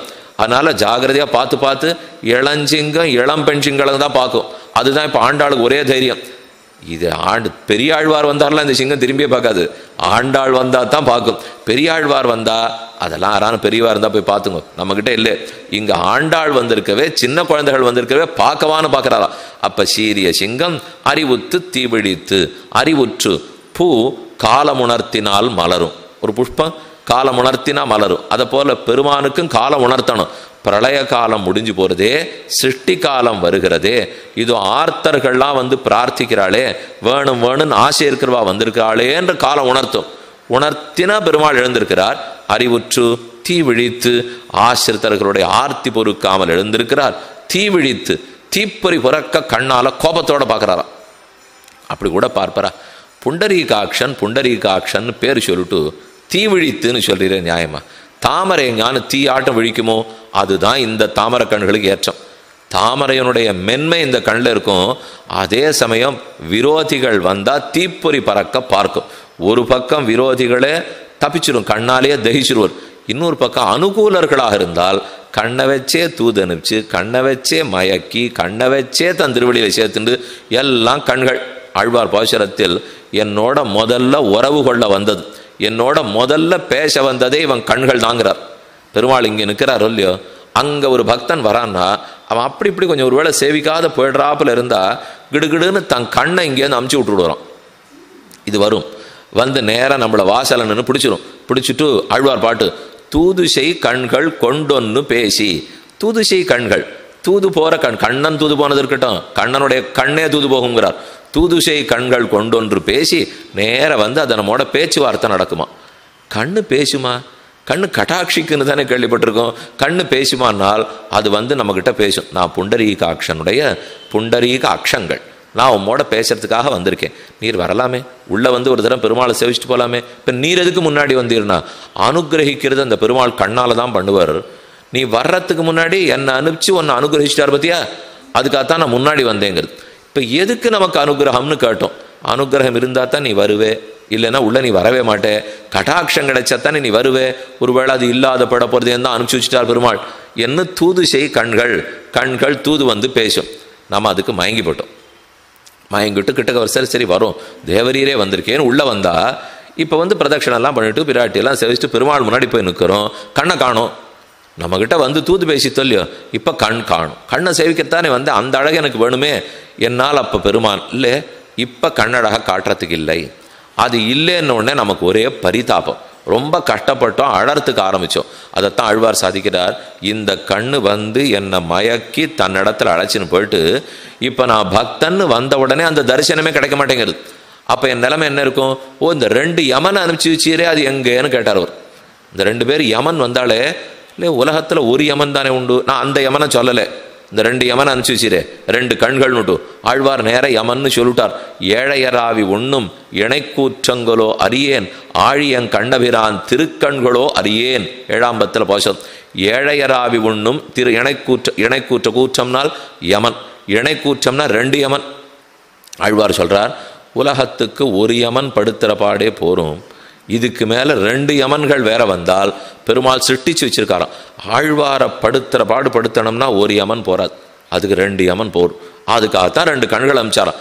ஏழையர் ஆவி, இந்த ஏழையனுடைய ஆவியை உண்ணுவதற்கு அதை சிதிலமடைந்து போக வைத்த 2 கண்கள் வேணுமா? ஒரு யமன் போராதா?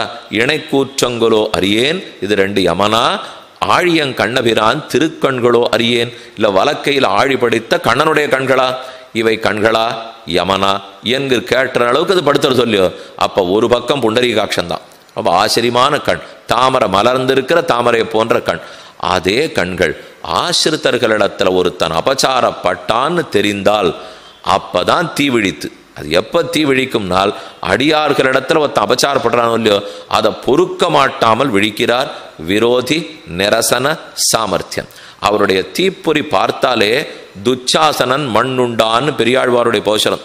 கடல் மன்னர் சூழ கதிர்போல் விளங்கி எழலுற்று மீண்டே இருந்து துழலை பெரிதுடை துச்சோசனனை அழல விழித்தானே அச்சோ அச்சோ, ஆழியங்கையனே அச்சோ அச்சோ.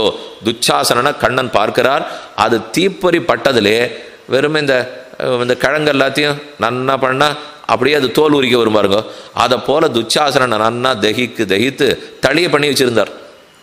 அப்படி வச்சுங்களேன், நம்ம இப்போ தளியை பண்ணங்கிறதுக்காகத்தானே இதெல்லாம் சேப்பாங்க போகணும்னு சொன்னால் ஜலத்தில் போட்டு நான் கொதிக்கிற ஜலத்தில் விட்டுரும். நன்னா தளி பண்ணியிருந்தால் சட்டுன்னு தோலை உரிச்சு விடலாமோ இல்லையோ. அதை போல் கண்ணன் தீப்பொறி பறக்க பார்த்து தளியை பண்ணி வச்சுருந்தார். அங்கே பீமசேனை அடித்தான் போயிட்டான். இதுதான் நடந்தது. இவர் முதல்ல இருந்தெல்லாம் பீமனால் கொல்ல முடியாது. இவர் பார்த்து நன்னா அதை தோல் உரிக்கிறாப்புல வச்சுருந்தாரோ இல்லையோ. அப்போ பீமசேனனை பார்த்து அழல வெடித்தார், ஹிரண்யகசிபை பார்த்து அழல வெடித்தாரே. ஆழ்வாரே பாசுரத்தில் கொண்ட சீற்றம் ஒன்று உண்டு. ஒரு முதல பேரில் என்ன கோபத்தோட கஜேந்திரவர்தன் எழுந்துருளினார். அதே போல பைங்கனார் அறிவுருவாய் வெறுவ நோக்கி பருவரை தோளிரணியனை பத்தி வாங்கி அங்கவாள் உயிர்நுதியால் அவனதாகம் அங்குருதி பொங்குவித்தான் அடிக்கீழ் நிற்பீர். திருமங்கையாழ்வாருடைய பெரிய திருமொழியில் திருநறையூருக்கு 100 பாசுரங்கள். அதில் இருக்கிற பாசுரம் பைங்கனார் அறியுருவாய் வெறுவ நோக்கி. பைங்கண் பசுமையான கண் தான், ஆனால் அது இப்போ அப்படியே சவந்து போய் கிடக்கிறது. அரியுருவாய் வெறுவ நோக்கி நரசிம்ம பெருமானாக அவதரித்து பார்க்குற அத்தனை பேரும் பயந்து ஓடுற அளவுக்கு வெறுவ நோக்குகிறாராம். அந்த கண்ணுக்கு இருக்கிற குரோதம் தான் எவ்வளவு சக்கர்வானமாக சிவந்து போச்சு. அந்தியம் போதில் அரியுருவாகி அரியை அழித்தவன பந்தன தீர பல்லாண்டு. சாயங்கால வேளை வானமே சிவந்திருக்கு. ஹிரண்யகசிபு சகச்சவேல்னு இருக்கிறவன், அவனை கிழிச்ச உடனே ரத்தம் சிகப்பா பீரிட்டடிக்கிறது. வானம் சிகப்பா, ஹிரண்யகசிபு உடல் சிவப்பா, ரத்த சிவப்பா, எல்லாத்த விட இவர் கண்களுடைய கோபச்சிவப்பா. எதுனால ஊர் சிவந்திருக்குன்னே தெரியலையாம். அந்த சிகப்பத்தான் தீ விழித்து அதீத கோபத்தோட பார்த்தார். எத்தனை தான் சௌமியமான திருக்கண்கள் இருந்தாலும் விரோதிகள் வந்தா கோபத்தை பொழிகிறான்.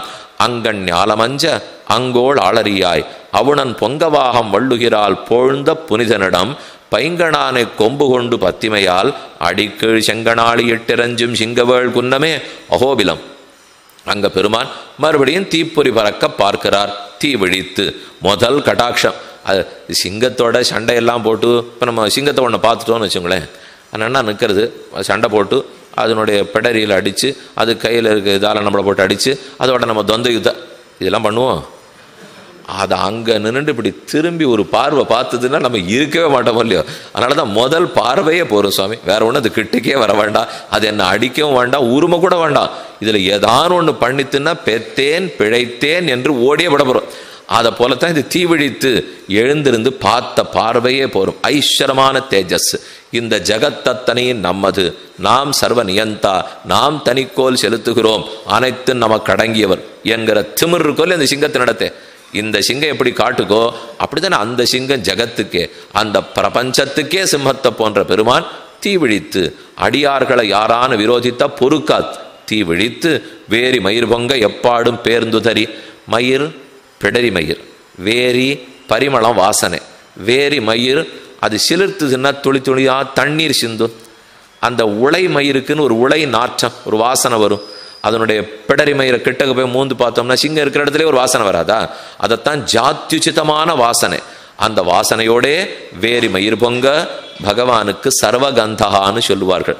ஜகத்தினுடைய அனைத்து மணமுடைய பொருட்களுக்கும் இவர் திருமேனியிலிருந்து தான் மனம் கொடுக்கிறார். கந்தவதி பிருத்திவிங்கிறோம். பிருத்திவிக்கு மணத்தை கொடுக்கறதே பெருமான் திருமேனி தான்.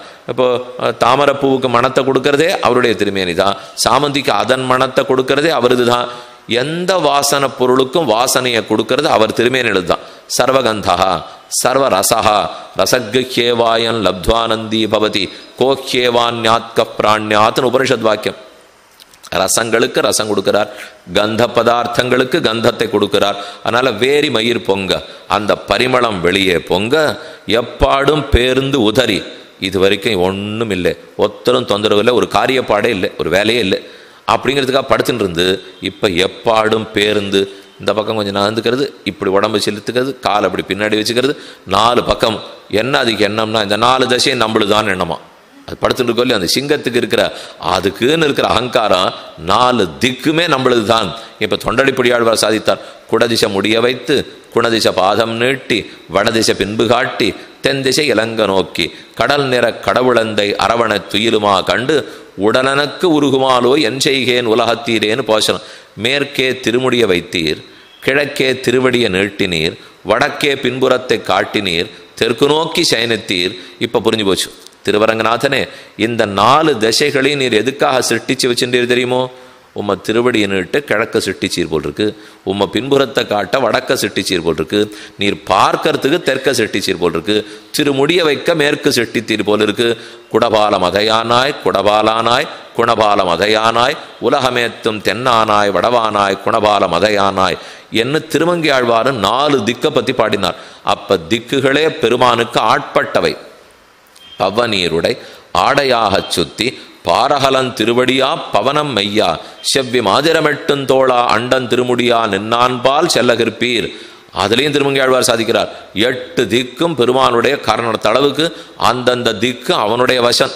அதனால தான் எப்பாடும் பேர்ந்து 4 பக்கத்துலையும் பேர்ந்து இப்படி எப்படி திரும்புறது, உதறி நன்னா உதறதுன்னு சிலிர்க்கிறது சொல்லு, இப்படி அப்படி சிலிர்த்து அதுக்கிட்ட அழுக்கு எல்லாத்தையும் தள்ளிவிட்டு எப்பாடும் பேர்ந்து தறி மூறி நிமிர்ந்து இப்படி மூடுறது. மூறி நிமிர்ந்து அது என்னென்னலாம் உள்ள கடக்கடான்னு எலும்பெல்லாம் நம்ம சோம்பல் முறிப்போம் இல்லையோ, அந்த சோம்பல் முறிக்கிறதுக்கு இப்படி பண்ணிக்கிறோம் அப்படிங்கிறப்பல அந்த முதல்ல அது சிங்கம் பண்ணிக்கும். முன்னும் பின்னும் இப்படி காலை வச்சு வளைச்சி மேலே தூக்கும், அதுக்கப்புறம் வளைச்சி இப்படி படகாட்டை இப்படி தூக்கும். அதுதான் மூறி நிமிர்ந்து முழங்கி புறப்பட்டு. முழங்கி அதனுடைய கர்ஜனத்திலேயே மற்ற மிருகங்கள்லாம் முழுக்காயா அவிஞ்சி போடும்னு எழுதியிருக்கார்.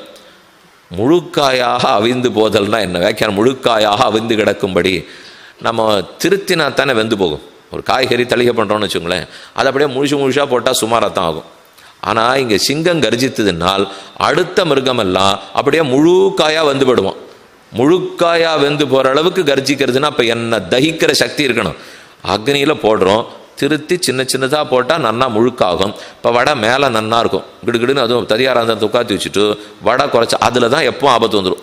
இந்த வடையை பண்ணாது உட்காத்திடும், தோ தட்டி போட்டுடலான்னு வா. இந்த தோ தட்டுறது வரவே வராது. சரி, அவர் தட்ட போகிறார் நினச்சிருந்தா நம்மளை தட்டி எழுப்பிடுவா, அவ்வளோதானே தவிர அவர் தட்டவே இல்லை. இதோ வருன்னார் வடையை தட்டுறார், அது அவசரத்தில் தட்டிடுவா.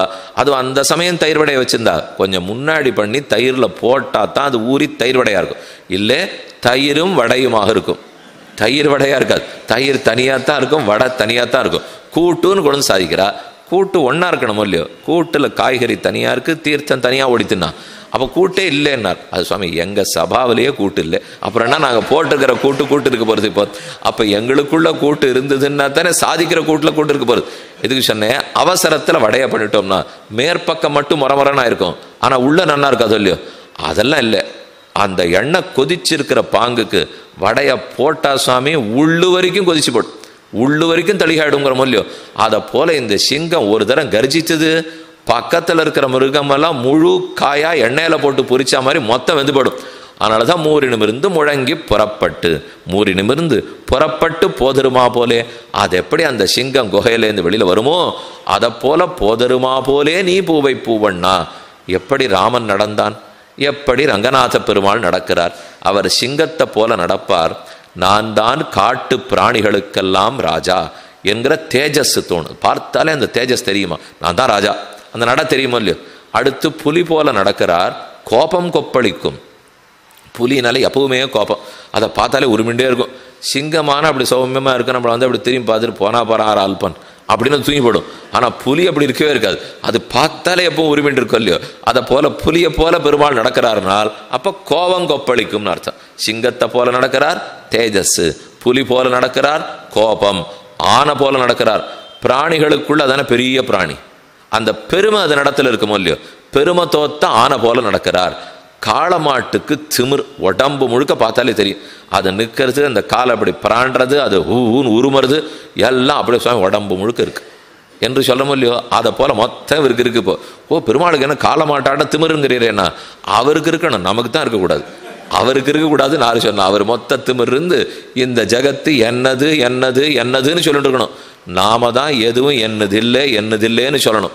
பெருமாள் மட்டும் ஒரு நாள் இவாளோட போருன்னு இருக்கு, அவள் பாட்டு அவள் பார்த்துக்கிட்டான், என்னதில்லை இப்படின்னு கைகூப்பினா மொத்த அதோகதி நமக்கு தான் இன்னைக்கு. ஏன்னா எத்தனை தப்பு பண்ணாலும் விட்டுட மாட்டேன் என்னதுங்கிறார் அவர். அந்த என்னதுங்கிறத நம்பித்தான் நம்ம தப்பை நம்ம பண்ணிகிட்டே இருக்கோம். ஒரு நாள் அவர் மட்டும் அவா பாட்டை பார்த்துக்கிட்டோம், நம்மளுது இல்லைன்னு விட்டாருனால் நம்ம மோட்சத்தை பற்றி நினச்சி கூட பார்க்க முடியாது அப்புறம். அதனால் அவர் சொல்லணும், இதை என்னது மொத்தம் என்னது. பெருமானிடத்தில் அகங்காரம் இருக்கணும், நம்மகிட்ட அகங்காரம் இருக்கக்கூடாது. அவரிடத்துல மமக்காரம் இருக்கணும், நம்மகிட்ட இருக்கக்கூடாது. மீச தப்பான மீச தப்பு இல்லை. இப்போ அது யார் முகத்தில் இருக்குங்கிறத பொறுத்து தான் தப்பு. மீசை இருக்கலாம் சுவாமி, அது பிராமணன் முகத்தில் இருக்கக்கூடாது. ஆனா இப்போ க்ஷத்ரியால் மீசை வச்சுக்கூடாதுன்னு சொன்னாலா அவ வச்சுக்கலாம். அதனால அகங்காரம் தப்பு இல்லை, அது அடியன்ட்டு இருந்தால் தப்பு, அது அவரிடத்துல இருந்தா சரி. மீச தப்பு இல்லை, அதை பிராமணன் வச்சுட்டா தப்பு, க்ஷத்திரியம் வச்சுட்டா சரியாருது. அதனால தான் வேரி மயிர் பொங்க எப்பாடும் பேருந்து உதறி மூறி நிமிர்ந்து முழங்கி புறப்பட்டு, அது முழுங்கின வேகத்தில் புறப்பட்டு, நீ பூவை பூவண்ணா உனக்கு எல்லாம் திருஷ்டாந்தமா உன் வீரத்துக்கும் பராக்கிரமத்துக்கும் சிங்கத்தை சொல்லட்டும். ஆனால் என்ன மென்மை, என்ன கண்ணழகு, என்ன பார்வை. ஒரு கண்ணால ஹிரண்யகசிபு அப்படியே எரிச்சுன்னு இருக்கே, இன்னொரு கண்ணால அப்படி தடவி பிரசாதம் பண்றாப்புல பிரகலாதனை அனுகிரகிச்சுன்னு இருக்கே. ரெண்டு சேர்த்துட்டாள். போதருமா போலே நீ பூவை பூவண்ணா, ஒரு கண்ணிலே கோபம் ஒரு கண்ணிலே ஆனந்தம். கோப பிரசாதங்களை ரெண்டுமாக பூவை பூவண்ணா. அழகுக்கு தோற்றம், வண்ணத்துக்கு தோற்றம். பூவை பூவண்ணா, பூவை பூவில் ரெண்டு பார்க்கணும். இப்போ புஷ்பன்னா அழகு, அதோட வண்ணம். அந்த காயாம்பு அத்தசி புஷ்ப சங்காசம்னு சொல்கிறோம் இல்லையோ, காயாம்புவை தான் சொல்கிறார். இப்போ இந்த பூவை பூன்னு சொல்கிறது காயாம்பு. காயாம்பூவினுடைய அந்த நீளம், அதை போல வர்ணத்தோடு கூடியவரே, காயாம்பூவை போன்ற அழகு இருக்கிறவரே, மென்மை இருக்கிறவரே, காயாம்பூ போன்ற வண்ணத்தோடு கூடியிருப்பவரே, நீ பூவை பூவண்ணா உன் கோயில் நின்று இங்கனே போந்தருளி. தேவரீர் இப்போ புறப்படணும், தேவரீருடைய கோயிலேருந்து புறப்பட்டு இங்கே வரணும். கீழே 16வது பாசுரத்தில் நந்தகோபனுடைய கோயில் காப்பானேன்னு பாட்டு, இப்போ பாசுரத்தில் உன் கோயில்னு பாட்டு. இது என்ன நந்தகோபாலன் கோவிலா இல்லை இவர் கோவிலா, வேற வீடா? இப்போவே அப்பாவும் பிள்ளையும் தனித்தனியாக இருக்க ஆரம்பிச்சிட்டாளா? இல்லை அவர் வீட்டில் பிள்ளை இல்லையா? இல்லை அவருடைய வீடு தான். ஆனால் நந்தகோபாலன் கோயில்னு கீழே உன் கோயில் நிற்போ. அப்போ அர்த்தம் என்ன?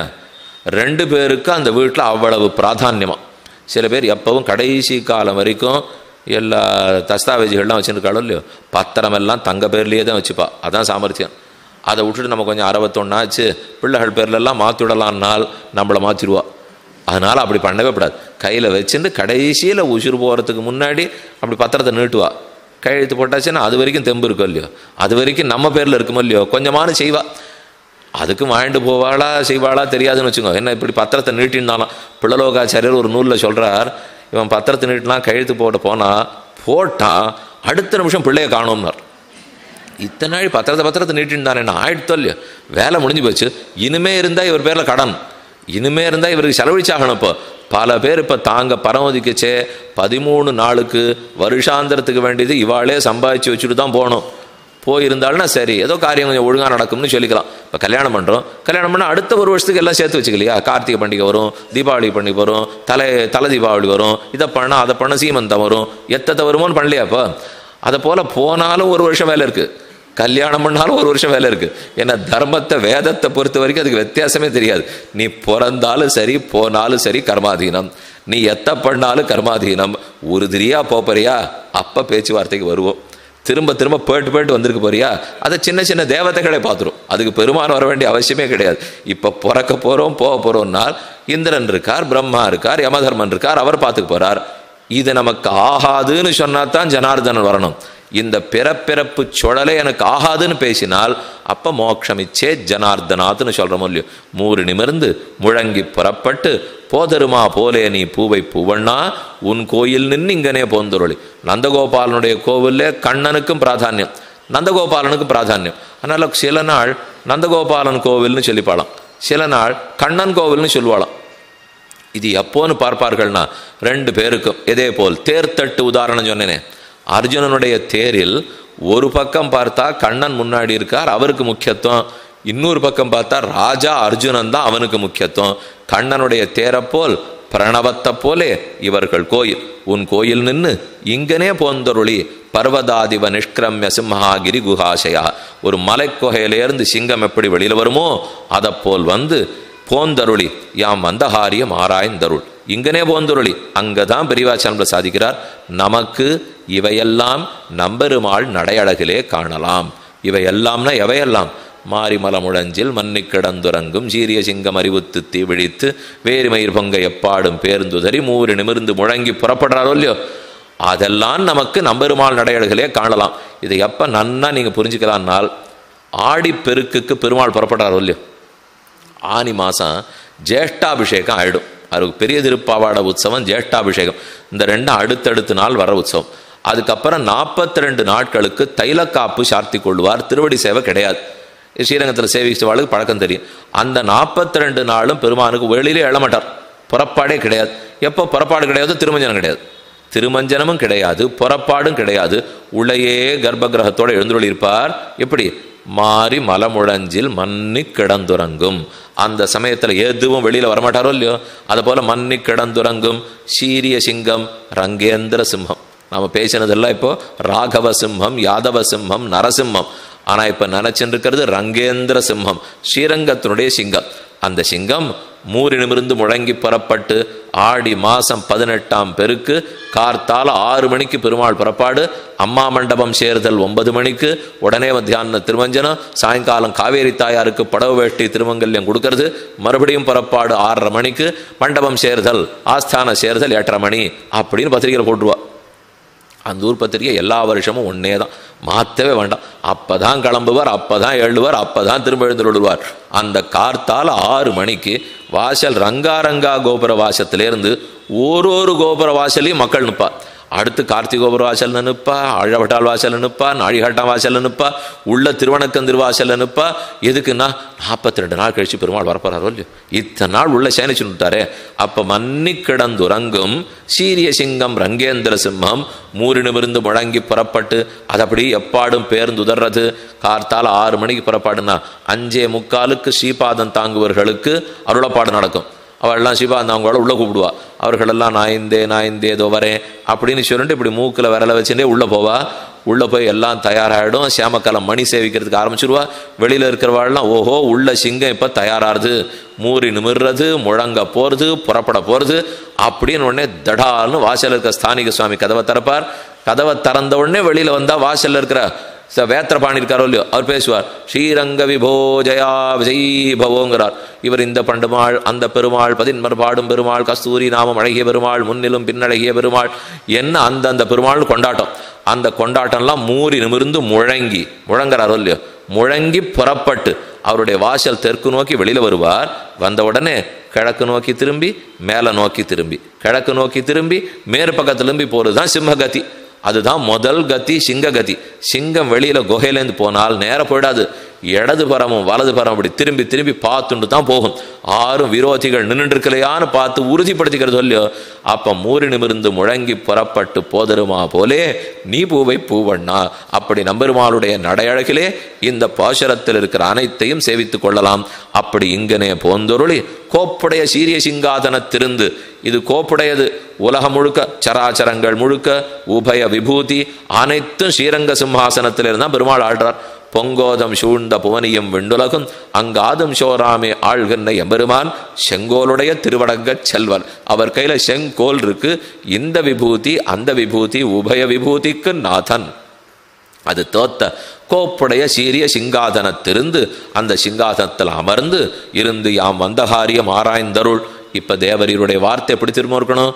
ஒன்று கடற்கரை வார்த்தை ராமன் விபீஷணனுக்கு சரணாகதியின் போது சொன்னது, மற்றொன்று தேர்தட்டு வார்த்தை அது கண்ணன் அர்ஜுனனுக்கு தேரிலிருந்து சொன்னது.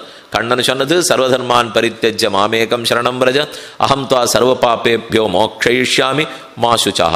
அதுபோல ராமன் சொன்னது சக்ருதேவ பிரபன்னாய தவாஸ்மீதி ச யாச்சதே அபயம் சர்வபூதேபியோ ததாமி ஏதத் விரதம் மம, இது என் உறுதி, கொடுத்தோம் கொடுத்தோம் அடியார்களுக்கு நம்மை கொடுத்தோம் என்று அவர் உறுதி எடுத்துட்டு இருக்காரோ இல்லையோ, அதே போல இப்ப தேவரீர் சிங்காசனத்தில் உட்காந்துக்கணும். உட்கார்ந்துட்டு இந்த கோபிகளுக்கு கொடுத்தோம் கொடுத்தோம் என்று தேவரீர் சொல்லணும். இது ஏதோ வெறுமா ஆகாசத்தில் சொன்ன வார்த்தையாக இருக்கக்கூடாது, கல்வெட்டு வார்த்தையாக இருக்க வேண்டும். விட்டு சித்தர் தங்கள் தேவர் இதோ கொல்லை அரக்கியை மூக்கறிந்திட்ட குமரனார் சொல்லும் பொய்யானால் யானும் பிறந்தம பொய்யன்னே.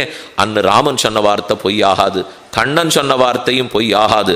அதை போல் அமோகமாக இருக்கும். உம்ம பேச்சே அமோகம். நீரே பிரதிக பண்ணீரே, தேவ்பதேத் பிருத்திவி சீர்யேத் ஹிமவான் சகிலி பவேத் சுஷ்யேத் தோயநிதி. ஹே கிருஷ்ணே நமே மோகம் வச்சோ பவேத்.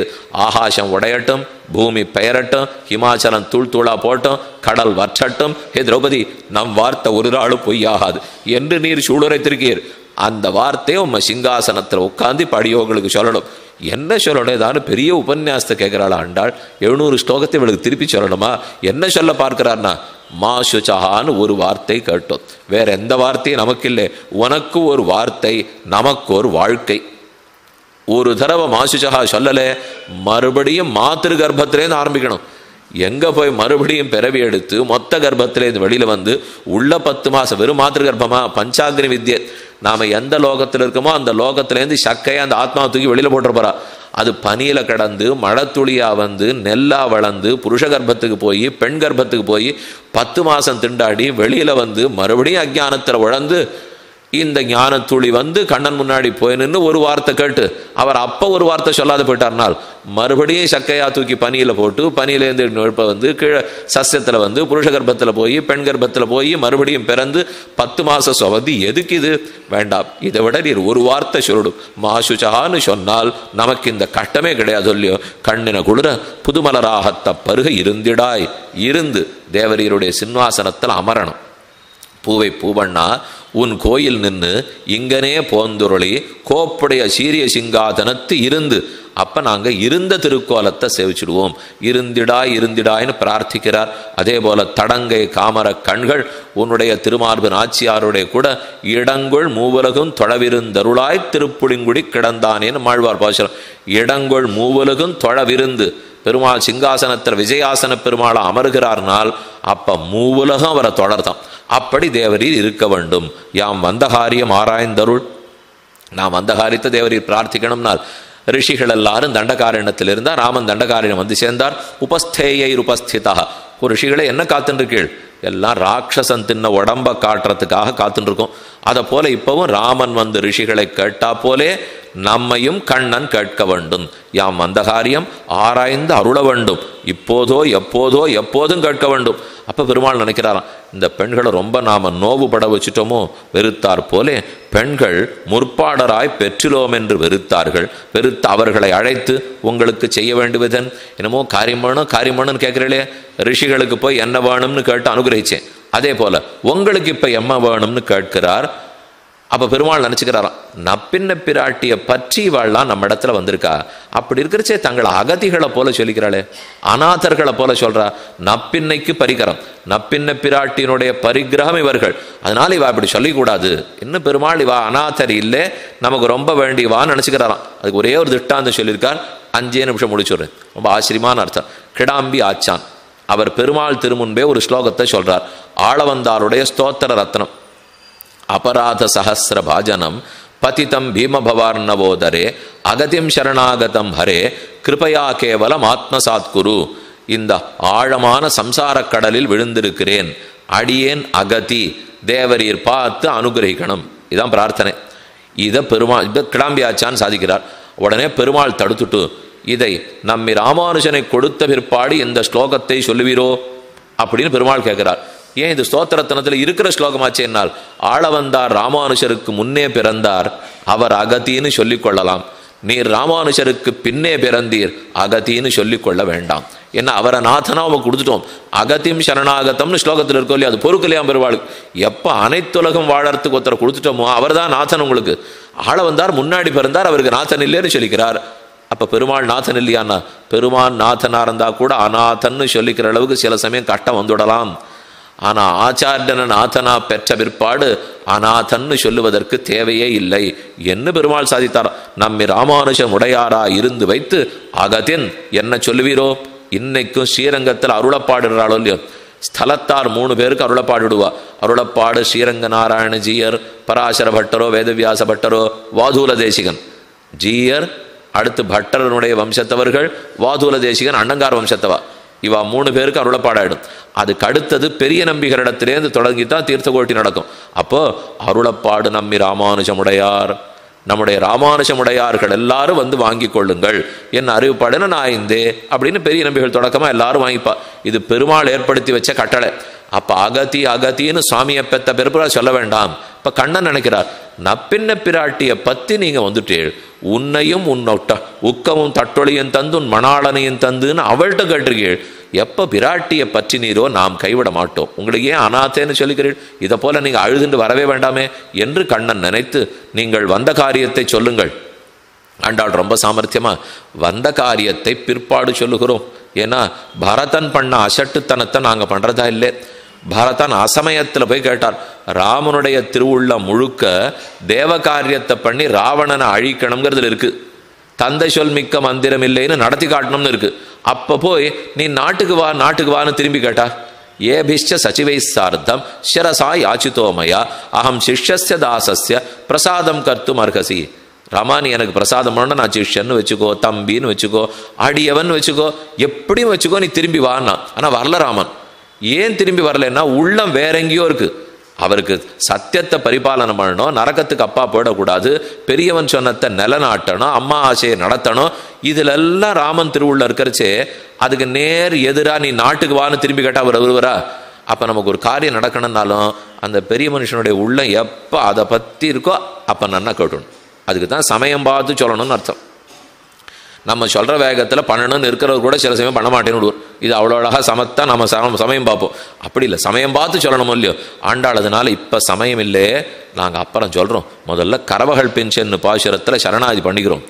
பண்ணிட்டப்புறம் உள்ள முருகி என்ன வேணும்னு கேட்பியோ இல்லையோ, அப்போ அந்த சரணாகதிக்கு பலமாக உன் அனுகிரகத்தோடு நாங்கள் கைங்கரியத்தை பிரார்த்திக்கிறோம். இப்போதைக்கு யாம் வந்த காரியம் ஆராய்ந்தருள். ஏன்னா ஏற்கனவே ராமன் எத்தனை அன்புடையவனாக இருந்தாலும் அபிதப்பாவ கோபமம் அந்த சமயம் பரதனால் அணுக முடியாமல் திரும்ப வாங்கிறத நிலைப்படுத்த முடியாமல் படுத்தான். காரணம் உள்ள வேற இடத்துல இருந்தபடியால். அப்படி நாங்கள் கேட்க மாட்டோம். வந்த காரியம் ஆராய்ந்தருள். அப்போ கண்ணன் என்னன்னு ஆராயணும் ஆண்டாளே சொல்லிக் கொடுக்குறாளாம். பெண்கள் என்ன பாடுபட்டார்களோ, வாசல் காப்போன் என்ன சொன்னானோ, நாவுடையா என்ன சொன்னாலோ, நபிமூத்த பிரான் என்ன சொன்னாரோ அப்படின்னு நீ தவித்து தவித்து யோகா போற व्यसனப்பட்டு இருக்க வேண்டும். அப்போ பெருமாள் நினைப்பார், நாம் இதுக்குன்னு தான் கீழே வந்திருக்கோம், என்ன தப்பா போச்சு பத்தியா, இதை போல 4 ஜீவாத்மாக்கள் நமக்கு மோட்சத்துக்கு வருவாளான்னு இறங்கி இறங்கி வந்து சுத்தின்னு இருக்கோம். இவாளானா என்ன தேடின்னு சுத்தின்னு இருக்கேன்றா. இதுதானே நியாயமா? நம்ம கோவிலுக்கு போகணும்னு சுற்றின்னு ஒரு சுவாமியை பார்க்க போகிறோம், அவர் வேற இடத்துல சுற்றிகிட்டே இருக்கார், நம்மளை தேடுறதுக்காகனா இது நம்ம தப்பாக போச்சு போல் இருக்கே.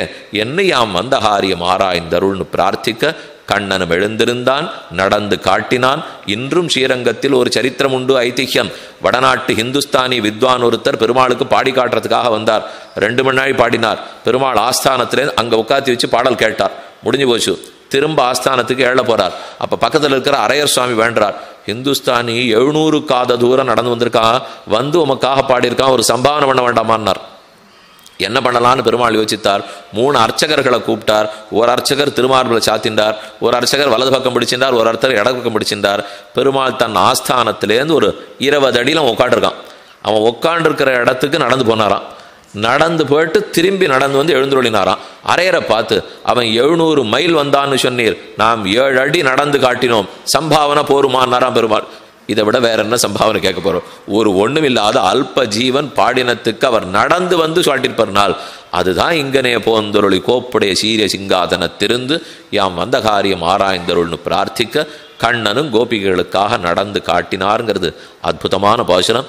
நம்பெருமாள் நடையழகு அனைவருக்கும் கிட்டட்டும் என்று பிரார்த்தித்தமைகிறேன். பாசுர அனுசந்தானம். மாரிமல முழஞ்சில் மன்னிக் கிடந்துறங்கும் சீரிய சிங்கம் அறிவுத்து தீவிழித்து வேரிமயிர் பொங்க எப்பாடும் பேர்ந்துதறி மூறு நிமிர்ந்து முழங்கி புறப்பட்டு போதருமா போலே நீ பூவை பூவண்ணா உன் கோயில் நின்னிங்கனே போந்தொருளி கோப்புடைய சீரிய சிங்காதனத்திருந்து யாம் வந்த காரியம் ஆராய்ந்தருள் ஏலோர் எம்பாவாய்.